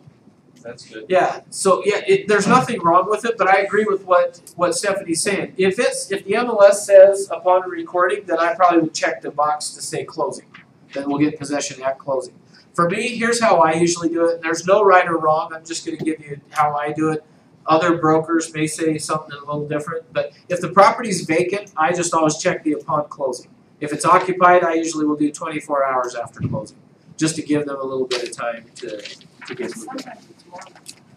Could be. Yeah, which actually, so here's what I do. When I'm filling this out and I get to that section, I like to just ask my buyer, when do you want to move in? And I just find out from them, when do you want to move in? They'll tell me a date, and a lot of times it'll be they want to do it on a Saturday. So I just look at the calendar and say, okay, if we're going to have you move in on Saturday, when should we do our settlement then? Wednesday. Yeah, at least Wednesday. Wednesday's, in my opinion, maybe even Tuesday or Monday. Because, as we saw up above at 3.5, after they sign, it has to fund and record within 4 calendar days, right? So, to me, typically it'll happen either in today's world, like either same day, there's a lot that are doing that, or next day. But just in case, I like to always have a buffer. Here's why. If you don't bring that up to your client a number of times throughout the transaction, what happens is they show up to settlement thinking, well, when do I get my keys? And they may not get the keys if we had written it like it is here until 24 hours after it records. So if we sign today, it funds and records Wednesday, that would mean we wouldn't get keys till Thursday. But they'll show up on Tuesday saying, I got the moving truck out in the parking lot, we're ready to go. I'm paying these movers, yeah. So make sure you have that discussion. So for me, when I have it the first time is when I get to section 20 or section 4 of when do you want to move in? Okay, then we need to make sure we structure it like so. Okay. Now the nice thing is because of all the changes that were made in October, I think it's probably pretty rare that you're going to get past 1 day after settlement and things funding and recording. Very unlikely, but it is possible. Okay. All right. Next, section 5, which I'm going to pick up the pace, but I want to answer questions. So okay. So what concerns in section 5? The buyer's brokerage represents the buyer. Okay, good. This is probably the #1 mistake that I see agents make. Right there is exactly how this is. I don't know why, but I see it so many times. They'll fill it out all right, but they forget to check that very last box. And I don't know why it happens, but that's probably the #1 thing that I see. So just make sure you're checking each of those boxes. Okay? So you don't have to agents. Correct. All right. Any other concerns on that page? Okay, good. They didn't initial the bottom. So on that, another good thing and reason why I say let me review it, but even if you're not letting me review it, make sure you scan over it and look to see did I miss anything. Because it's very easy to miss a signature or initial because you get busy talking to them. Now the nice thing if you're using .loop is it should just automatically do it, but just always check to make sure. And again, if you missed, it's not like you can't go back later and get it initialed. It's just one more step of something you got to do. It's much easier to get it the first time. So, okay? All right, next page, 3. Any concerns on page 3? Date? Oh, what dot with this date? Yeah, not dates, so we're okay. Seller's initials. Oh, so because you said it was executed at the beginning when she Yeah, asked. that's why Oh, did I? You did. Yeah. So that's Oh, my bad. I'm sorry. That's Okay, why never I mind. said Yeah, no. Sorry, my seller bad. signature. Yeah, my bad. This is not, yeah, sorry, that was my bad. Okay. We're doing it as if it's just been written, it hasn't Okay. been. So. Okay. Other than that, page looks good. And, yeah, I didn't say anything. Okay, so when would we do is not on either 8.1, 8.2, or 8. Well, for 8.1, when would we ever do is not? As is. When it's a investment property or Foreclosure. something. So, yeah, so for me here, Jesus says when it's as is. Technically, every property is as is. Yeah. But here's I know what you meant. Yeah. What he meant basically is if your buyer knows, hey, I already know what problems it is. I'm going to go in and tear it down anyway, or you know they are a contractor and they looked at it, they checked it out first. Pretty rare that you're going to do is not, but for me, just make sure your client knows if they check is not, they can't come back later and say I changed my mind on them. We had a cash buyer that was buying something for his family. He's like, they're just getting it for free. I don't care what condition it's in, just give it to them. Yeah, perfect, yeah, another example. We were would be- like, yeah, are you sure? Yeah. but that would be a perfect example, is if the family member is just saying, you can just have it, I don't really care, then yeah, maybe you do this not, But so, in all FHA situations, is or not? say that Like, again. does FHA require that the due diligence is a requirement? No. Okay. No, FHA, yeah, so great question, FHA is not gonna say you have to do an inspection. They're I gonna- thought they had their own inspection that So, was required. Great question. FHA has the appraiser go out, and a lot of times people will think that the FHA appraiser is doing an inspection. They're not doing an inspection in terms of like a physical property inspection, they're just looking for safety issues. Okay. So they're looking for broken windows, handrails missing, stuff like Lead paint. This is actually a very important point, because I've I seen know a because we bought FHA. problem. They look at like 3 things, so. You don't want to include on addendums things to do with the inspection, because then an underwriter does not see the inspection. Okay. It can cause problems, and when you start writing addendums, this has to be fixed, or dealing with the inspection, then the Yeah, so underwriter let's- does see it. Let me actually even go deeper than that on it. So on the due diligence, if after your inspection, if you're gonna ask for the seller to do some repairs, which the options it says here is the buyer can either just cancel, they can ask the seller to do repairs, or you can negotiate something else, whatever. But when you're gonna do that, what Pete's saying is if you're, after the inspection, if you're gonna ask the seller to do some repairs, don't just write it out on an addendum and send it over. Because as soon as you do that, it's now part of the contract. The challenge can be is, as Pete brought up, the underwriter doesn't see the inspection. However, if you've done that and just thrown stuff on an addendum, the underwriter may say, I wanna see the inspection. They may ask to see it. Open a can And then that opens a whole new can of worms. So here's the key on that. When you're gonna negotiate it, what you need to do on these repairs, start by doing something just either via email or a phone call or a text of, hey, here's what my buyer, after the inspection, these are the items they want you to fix. And do it either phone, email, something, but not in writing, signed by, on an addendum. So it can be in writing in terms of email, but don't do it on an addendum, because here's why. My very first deal I ever did, my first listing I should say, my first listing I ever did, when we got the results from the inspection, the agent sent over to me a list of 75 things that they wanted repaired. Now, at the time, again, this was my very first month, so I didn't realize what was going on. Looking back now, I understand what this agent was doing. Is he listed everything, no, we weren't gonna do it all, but that we would look at it and go, okay, we'll take care of these major items. We'll do, and that's exactly what we did, is we went back saying, we'll do this, this, and this, but we're not doing anything else. They said, okay, great. Now, the problem is if you listed as 75 things on an addendum and sent it over, I can guarantee you the underwriter when they get it is gonna say, I wanna see this inspection. I wanna know what we're loading on, to know more about it. So what the agent was doing was using that as a way to just get us to do certain things, and so they listed every single thing. And it worked, we agreed to do those things. So what you wanna do is do that totally separate on an email or whatever, here's the things we want. Once you have come, now this is the key piece. Once you have come to an agreement, then you put it on an addendum of here's what we've agreed to. Does that make sense? I can see in some of you thinking, wait a minute, double contracts, you can't do that, right? So yeah, we want to have it in writing and on an addendum, but not until we've come to an agreement of what's going to be done. Because I've seen it too, where somebody will say, we want you to change out the furnace or the water heater.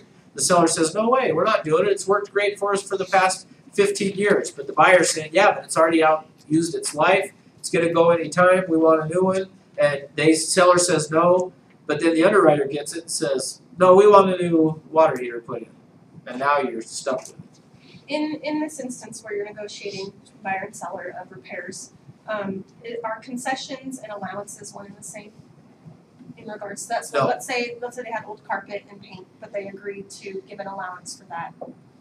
Is that, and I know this is kind of crossing over to something different than repairs, It's okay.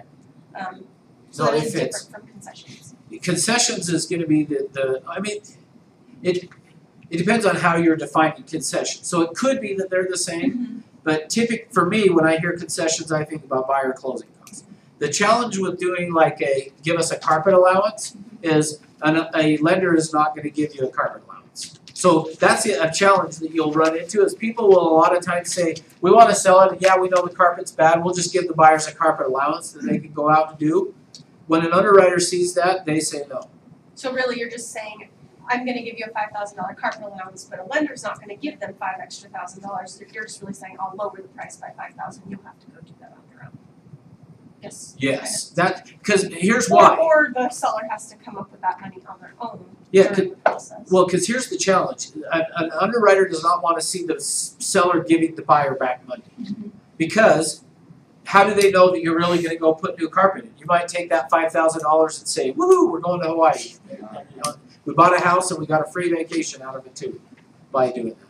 So instead, in those scenarios, the seller could go down to a carpet company and put money on an account for the buyer to then go get carpet. You could do that, but they're not gonna let them get, so a lot of times people will talk about allowances, but it's pretty rare that that's gonna actually go through. Okay, good question. All right. So next, appraisal condition. When would we ever do is not on that? Cash deal? Yeah, pretty much it's cash, and even then though, I would still say to my buyer, if there's any chance at all you're gonna wanna do an appraisal, let's check the is box. Cause once you check is not, you can do one, but you can't cancel based on it, okay? Financing, when would we do is not? Cash. What do we want then? If I'm representing a buyer and it's a cash deal, what do I want? Proof of funds. If I'm representing a seller and I get an offer and it's cash, I want a proof of funds. I've seen too many times where there's people who just for whatever reason think they have money and they don't.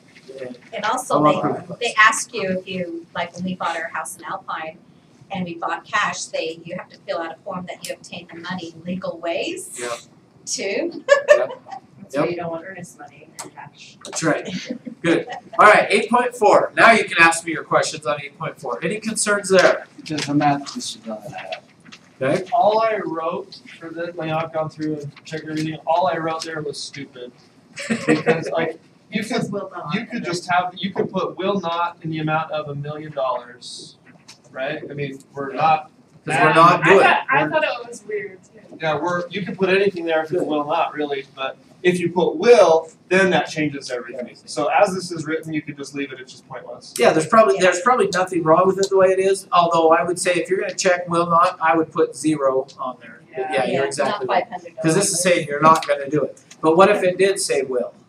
There will be an additional 500. Yeah. That should be on the front. So when do we do the additional? What does it say, buyer's due diligence or something like that?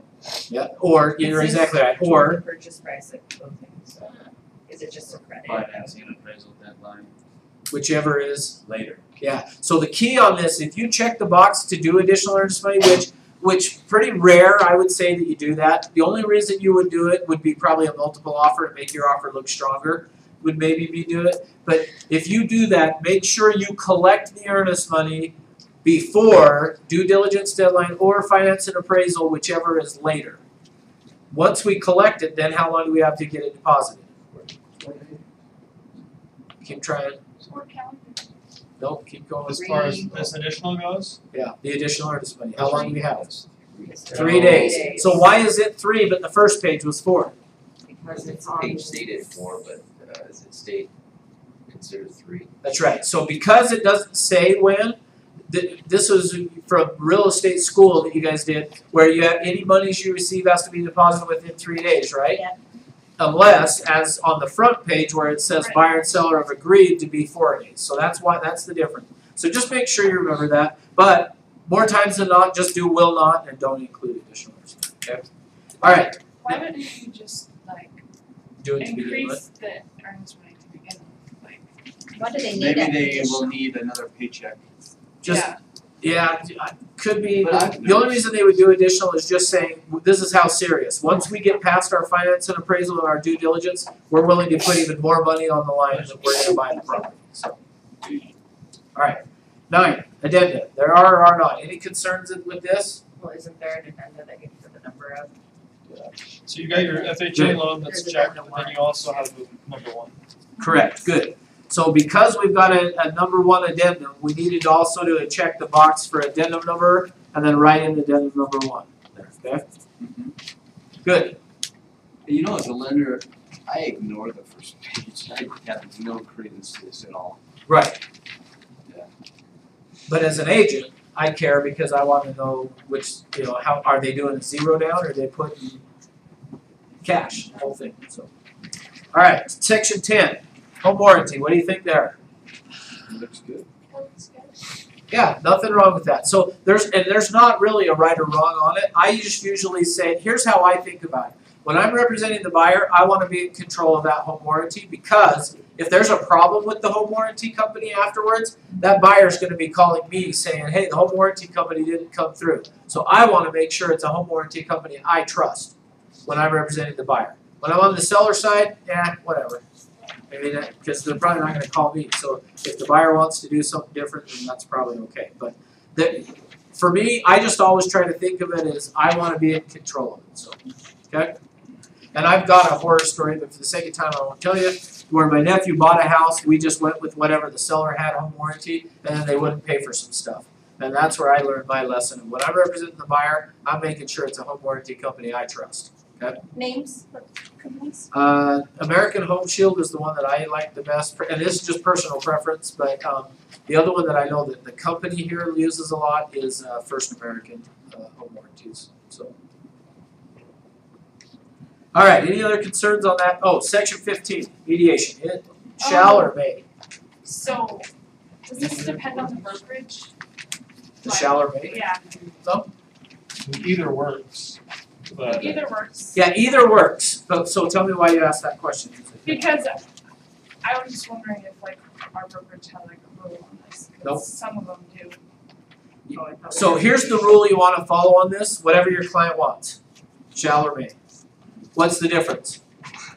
it requires mediation. Shall I have to do it? Yeah. Or May I just have the option of deciding?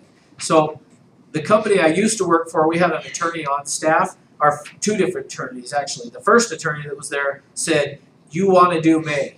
No, I take that back, hang on. Shall. We had a compliance guy, then an attorney, and then another attorney. The first compliance guy said, you want to do may. Then when we got an attorney on staff, he said, no, you want shall. Then the next attorney, which I think he's the right one, he said, explain it to your clients and let them decide which one they want. Shall means you have to, may means you get the option, so you decide. And whatever they decide is the one you want to do. That I think is the best answer rather than, but you're right, some companies do say shall. Now, in terms of our buyer agency and our listing agreement, it says shall.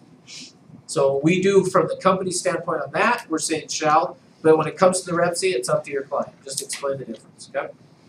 All right, next page. Page 5, any concerns there?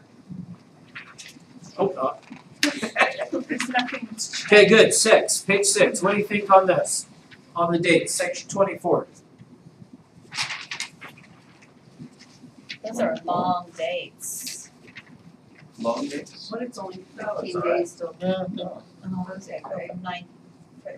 Well, from September 25th to November Oh, sorry, 10th. November, sorry. Yeah.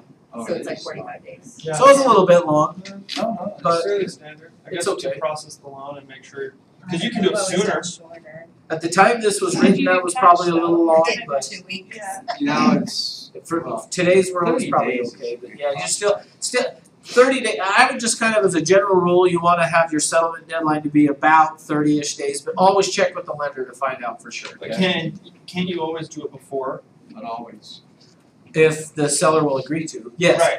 Could you do it sooner? Absolutely. Yeah, I did. But the seller could also say, no, I want to wait till November 10th. Oh, they can't move out, they don't. Yeah, Right, it could be right. something. But yeah, there would be no problem to doing it sooner as long as everybody will agree to it. Yeah, we kicked out our sellers a couple days before Christmas, and we only had a 2-week kind of thing. But I apologized, but she goes, oh no, we're happy. Good. So yeah, so here's, let me give you a general rule of thumb of how I decide on these dates. For seller disclosure deadline, I usually put 3 to 5 days from whatever day I'm filling it out.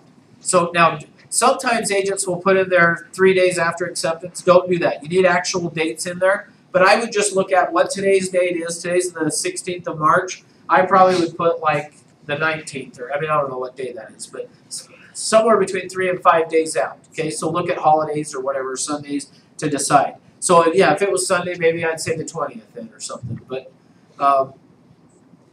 So somewhere in that range on that. Due diligence is, I usually do 10 to 14 days from today. 10 days is usually sufficient, but a lot of times I'll put 14.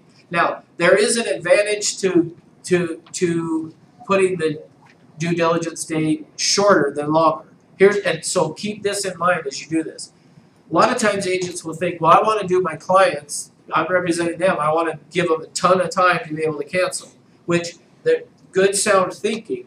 The downside is, from the lender's standpoint, the lender is not going to probably order the appraisal until they know the inspection is good. So if you put a long date, so let's say we had put 14 or 20 days in here, and we did the inspection and it was done within a week, and we're going to proceed. As soon as you're going to proceed, you want to call the lender and say, hey, we're done with the inspection, we're proceeding, go ahead and order the appraisal. Otherwise, they'll just wait. And now all of a sudden all you're doing is delaying things. So as soon as you're good with it, let the lender know, hey, we're good, we're proceeding, so they'll order the appraisal. They just typically don't want to do that till they know, right? Yeah, lenders have different theories. I've worked for a lender, right when you have initial, They just order it. they order it, but that's a bad idea. So you let the lender know when you want it. That's the best practice. Perfect. So financing and appraisal deadline, usually, again, I always double check with the lender, but I usually do that about 21 days. No, sorry. Scratch that. I'm saying this wrong. That's what a lot of times people will do, is automatically put 21 days. That's not the way I typically do it. The way I typically do it is I do it more like what is written on here. If they said they wanted to close November 10th, I'm going to put my financing and appraisal deadline to be really close to November 10th. Maybe even 1 or 2 business days before November 10th. Oh, but doesn't the lender now have to give them 3 days? Yes. So at least 3. Yeah, so I hadn't thought of that, but that's a good way of saying it. Is I probably would do my deadline to be 3 days prior, 3 business days prior to. Good. That's a good way of thinking about it. The reason typically you'll see people, what a lot of times people will say is do 7, 14, 21, 28, which you can do that, but to me, I've seen too many times where the last minute, all of a sudden the deal's fallen through because of financing. So I like to put my financing and appraisal deadline as close to settlement as I can. And in today's world, probably 3 days is probably the good way of doing it. Because they have to know by then, right? So, okay. Perfect. Section 25, offer and time for acceptance. Any concerns on that? No. Well, yeah, they. Not section 25. Oh, I see what you're saying. So, in terms of the time frame, though, any concerns? 2 days, I mean, it's. Yeah, 2 days could be potentially long. I don't know if I would necessarily. And actually, it's more like 3 because it was signed on the 25th, wasn't it? So you're almost 3 days. Here's how I like to do it. Remember in the beginning, I said I'm going to call Jesus and say, "Hey, I'm going to be writing an offer on your property." One of the other questions I ask is, "How long are you going to need to get me a response? If I have you the offer tonight, how long is it going to take to get a response?" If I told him, hey, I'm going to get it to you at 6, if he says I can get you an answer by 10 o'clock tonight, I'm probably going to give him on the section 25 till 10 o'clock, maybe 11 tonight or something. If he says give me till tomorrow at noon, I might give him till tomorrow at 2 or 1. I'm going to give him a little bit of extra time, but why not call and find out? If I call and he says give me a week, I'm going to say why? Why do you need a week? Let's go. I don't want to give him that long. So Yeah, the buyer will walk. could be, yeah, exactly. How does that work, like when people are putting in offers, does the seller just say we wanna leave it open for 3, like if it goes on the market on Friday, and then they get an offer on Friday, can they just say, we don't really wanna answer this, we wanna wait until Monday to see if offers come in all weekend? Well, they could, yes, but if I sent this over to you, let's say that I sent it over, giving you till the 8 o'clock on the 28th, but you're saying, well, we don't wanna respond until the 30th, you could do that, but my offer lapses at 8 o'clock. So it's good to call ahead and say, would the agent know that already, like, they already know that once an offer comes in, they're gonna wait 3 days before? Pretty rare that happens, but yes, they would. That's why for me, call and ask. If they said, hey, my client is worried that we've underpriced the home, we're not gonna accept, give us till Saturday at noon, because anything that comes in, we're not gonna respond to it. Which, I've also seen scenarios where somebody said that. Well, it happened to us so many times, it was like, put in an offer, oh, we're leaving it open all weekend because we had so many offers. See, and I've seen that, but then an offer comes in that's above list price and they just accept it. Yeah. So, Yeah, we just did that. My husband just had that off, that happened just this last week. You know, a house for $350 in Alpine is, you know, it's been beat up though. But my husband said to, the agent said, well, we're just gonna give you the weekend. And then at the end, on Monday, Tuesday, there was like 3 offers. And so we went over 6,000 above the price. Yeah, so. Yeah, that should, so Yeah, it depends on the market, I think. it does. It definitely market driven. So you can do that. I mean, for me personally, I think with it hitting the MLS, if that's what you were going to do, I think I would put in the remarks. No offers will be evaluated until such and such date. And then once you hit that date, if you don't have an offer, you can take it off the remarks. But I think that would be, to me, I just think you'd be better off to do it that way. Okay. Let people know. All right. So the other thing that somebody brought up, that Dallin brought up, there's no buyer name on there. So yeah, you should have the buyer's name printed there. Notice address. This is a little bit one of those legacy things of our contract. If you go back a number of years in our contract, this notice address was like, if you were going to give notice to somebody of canceling or repairs or things you wanted done, what's the address you want them to deliver the notice to? So for me, a lot of times people will put most of the time agents will put the buyer's address there. Bless you. I don't want it going, if you're going to give a notice, I don't want it going to my buyer's apartment. No. I want it to come to me. So either put our office address there or put your email address there. I want you to email, any notices should be emailed to and put the address. So with it saying notice address, this is just one of those things that we've had on there for I don't know how many years, longer than I've been in the business. And back when I first started though, that was kind of how we would do it, is where do you want the notice sent to? You know, and we would deliver it to that address. So that's what this is about, okay? So I would say put your email address, don't put your client's address. All right, then next is acceptance, counter, or reject. Obviously that's where the seller's gonna accept, counter, or reject. Any other concerns on that page? All right, next. We got 4 minutes. Any concerns on FHAVA? The property address is not on there. Okay, good. So the address is missing. Good. What else?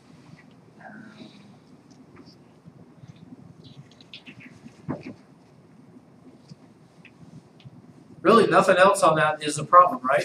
Just one of the things that I just find a little interesting is on this, you know, section 1 there of the FHAVA, buyer does or does not intend to occupy the property. It's an FHA loan. You kind of have to. So, I don't know why they even give you that option, but anyway. All right. Some of the questions that come up real quick. In section 3, the seller shall make any and all appraisal required repairs.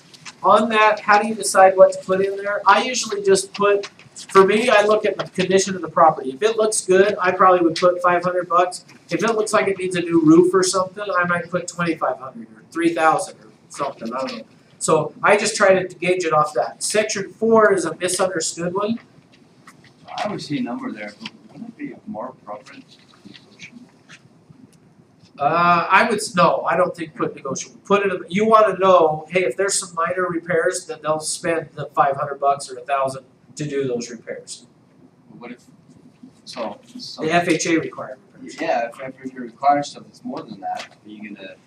It gives the seller the out. Yeah. It gives the seller the ability to say no. But it's same. If you said negotiable though, gives the seller the ability to just say no to everything. Well, that's very true.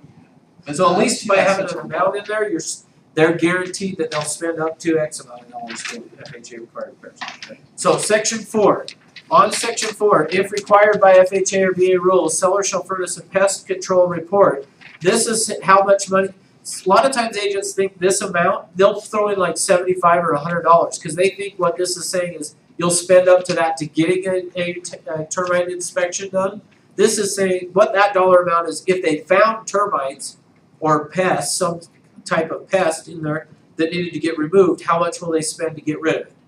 So that's the amount in here, not what it'll cost to get rid of it. I've always gotten the seller to pay for that for my agent by referring to this and saying, you're to provide it, the seller. Yeah, so yeah, correct. But that's not what the dollar amount is here, is not about that. The dollar amount on here is if they found termites, the seller is agreeing to spend X amount of dollars to getting rid of them. So generally, like is it just rule of thumb that the buyer's paying for their inspection? Yes. Okay. But in this case, who's In the termite inspection, it says here, seller shall furnish buyer with a current. including the inspection, okay. But you're also saying the cost of eradicating the problem as well. And Yeah, so the cost of it, the seller just has to pay, is what, yeah, seller's just gotta Okay. furnish it. So, but yeah, the blank line is how much they'll spend to get rid of it. Okay. Good. And then section 5 is, so with an FHA loan, this is where we would ask for closing costs, is right there, 5.1. On a conventional, we're just gonna use a blank addendum, but I like the wording that it uses here, okay? Okay, any other concerns on that addendum, or even the next page? The highest you can go on the FHA, minimum 3.5 is 6%. Yeah, correct. Good, okay, any other concerns on page 2 of the FHA addendum? You didn't check the buyer. Yeah, good, just, and that's not a huge deal, but yeah, check in the box. Again, I want you guys doing it right, so yeah, check. Always just check to make sure you got all the boxes checked. Alright, last page here. I don't like the Addendum wording. number 1. Street address is missing. Okay, street address is missing. What did you say, Natalie? I don't like it when people say nasty, stinky smell. I think you need to be more specific, like maybe it smells, because it's offensive when Yeah, you say that. Absolutely. But, so you could say urine scent. Actually, I would probably wouldn't even maybe Or go just that. I would just say to be professionally cleaned Yeah. by a company agreed to by a buyer and seller, Exactly. not to exceed so much cost or something. Yeah, Yeah. don't. The last thing you want to do is offend them right off the bat Yeah, with your offer, right? So, Nasty. so yeah, don't put that nasty smell or stinky nasty smell. Don't put that in there, okay? So here's the thing though. The key to this, and we talked a little bit about it, in terms of when you're filling out an addendum, Stephanie brought it up, be careful with, if you start putting a ton of language in there, be careful about that. First thing, always check and see it, did the state already create, or has the company already created an addendum for that purpose? If so, use that.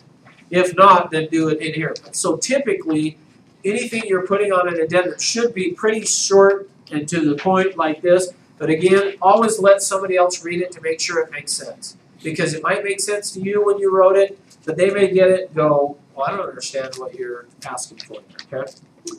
All right, what other concerns on this addendum? It says that the deadlines aren't changed, but then the next thing says a different time than the other. Yeah, so when really is our time? Is it 8 or 9? Unless it's specified. Well, you could just check change. Now, here's the key though. Now, if for you guys, yes, make sure that it's the same. But if it were different like this, what is on addendum 1 actually controls. So this actually would be now our offer. Our time frame is for the whole thing is 9 o'clock, not 8. Because it says, to the extent the terms of this addendum modify or conflict with any previous or any provisions of the REPC, including all prior addendum and counteroffers, these terms shall control. So really, our time is 9 o'clock, even though the others said 8. So we just have to check the R change. Correct. Because if it's conflicting, If there's, that's what this is saying, is if they conflict, this rules. It's right here, it says that the deadlines aren't changed, Oh. but then it changes the time, which is technically. But then the other thing is that the sellers. Well, and actually, that up above actually is only for section that's 24 what of I'm saying. 25. Due diligence. Yeah, Okay, but okay. regardless, if it was conflicting, this says that's Okay. rules. So what, go ahead. And then the next thing would be that the seller's signatures are checked on the line that should be the buyer. Yeah, so buyer should be checked and buyer should assign, right? And initial. Good. All right. Any other questions, anything on the REPC? I've kept you over 2 minutes. I know. Some of you were 2 minutes late, so it's that's You did why. overtime. Yeah, that's right. So here's the thing. Okay, here's what I want you guys to do. So here's your assignment for this. What I want you to do is write an offer now. And my recommendation is go do it in .loop because I want you to start to get familiar with .loop. Go into .loop and create a fictitious one. Just pick a property. Don't put the actual property address though. Put, test property or something on the address so that it doesn't ever get confused that it's real. And in fact, in .loop, name your loop, test something so that we all know it's a test. But then I want you to let me know. Now, don't share it to me. You don't need to share with me your loop. I have access to every loop in the company. So if you'll just let me know, either call, email, or text, of here's the loop name. I'll go in and take a look at it. I want you to do a hypothetical one just to be so that you're comfortable with filling out an offer. So do one in .loop, let me know, I'll take a look at it and I'll either say, yeah, looks great, or you missed this box, maybe do this, or whatever. So I just want you to get comfortable with it, all right? Thank you. Awesome, thanks for being here. Go write a bunch of offers, right? See y'all on Thursday. We got home inspection class on Thursday. I have central listening. By the end of the month. But I have a concern about their sidewalk, their door, and their driveway. Oh, I used to be a Girl Guides Pretty lead in bad. Australia. What does that Are you mean? from Australia? No, my husband is. So probably what I would do is I would just tell the seller, you need to know that there's a chance. And I would just say that it's just kind You of know what that depends feels on like the hardest part? the appraiser. It feels like the hardest We part. should have sold it Until you get for not shovel. But I would just tell them, you need to be prepared, there's a chance. So do you have a daughter in Girl Scouts? Me. So we either gotta sell it conventional. Yeah. I'm a Girl Scout. You're, isn't that wonderful? Yeah. Depending on how bad it is, you know, Yeah. hard to say Being for with my sure, but I would daughters just and tell Girl them they can be Scouts, prepared, the depending on if bags, it's July, there's a possibility. Are they, so, What's the price what, range? 15 is one of them I know do. Yeah. So very likely it is gonna be a July, so just be, Oh, I just okay. don't be Yeah, prepared, so you know, when get we some moved bids, here, they just you know, maybe even worth just doing it, but. Well, I was just thinking it would be fun to have At this one point, of I them for a just think meeting and be talk to prepared. girls about Okay. kind of the differences. That's what I thought, I was gonna make sure. Yep. Yeah, Just don't be that would be prepared. Because you may not, you We know, have a meeting I've next only week seen that a would be few really fun times for that they've girls. come out, they do it, and I've seen some that are pretty bad, but. Well, you just that's kinda- fine, I just think think that's we're working on what's called. We have pictures and That everything. way, Cool, so. okay. Had so many. Yeah, We did, when is your meeting? Our meeting's next week. Yeah. Well, the one I was thinking is maybe next week on Tuesday, and it's from 4 to 6, so even if you. Where is, It's in Murray. I know you guys are kind of. and what is your, what's your Oh, name? here, my name's I'll give you a card. Business card, Yes, I yes. have my fancy new card now, so. Hey, I just found some chocolate in my bag. Oh, Yummy.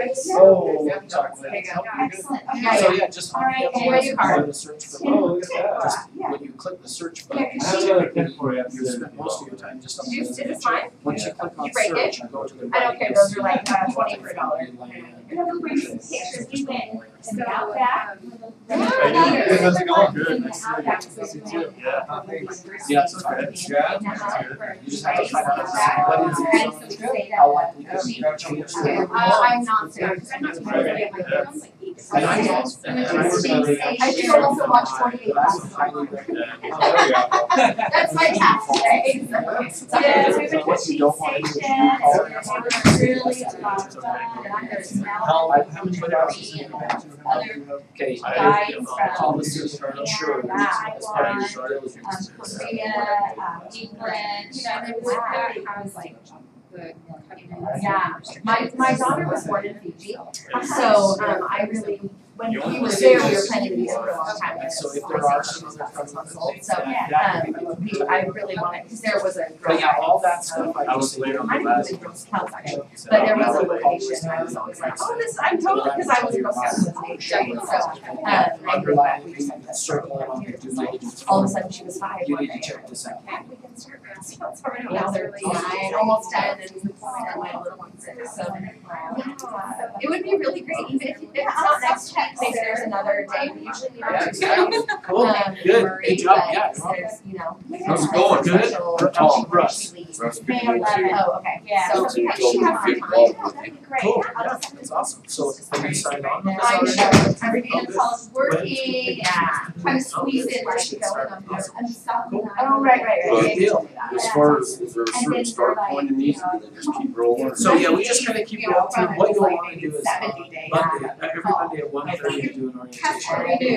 Details of that, but I know there's if you so much come to do. Thursday, still attend. Come That's exciting. Monday at Exciting. 1:30, I'll go. Good, well, congratulations, get on here. Yes. Give you all- Oh my gosh.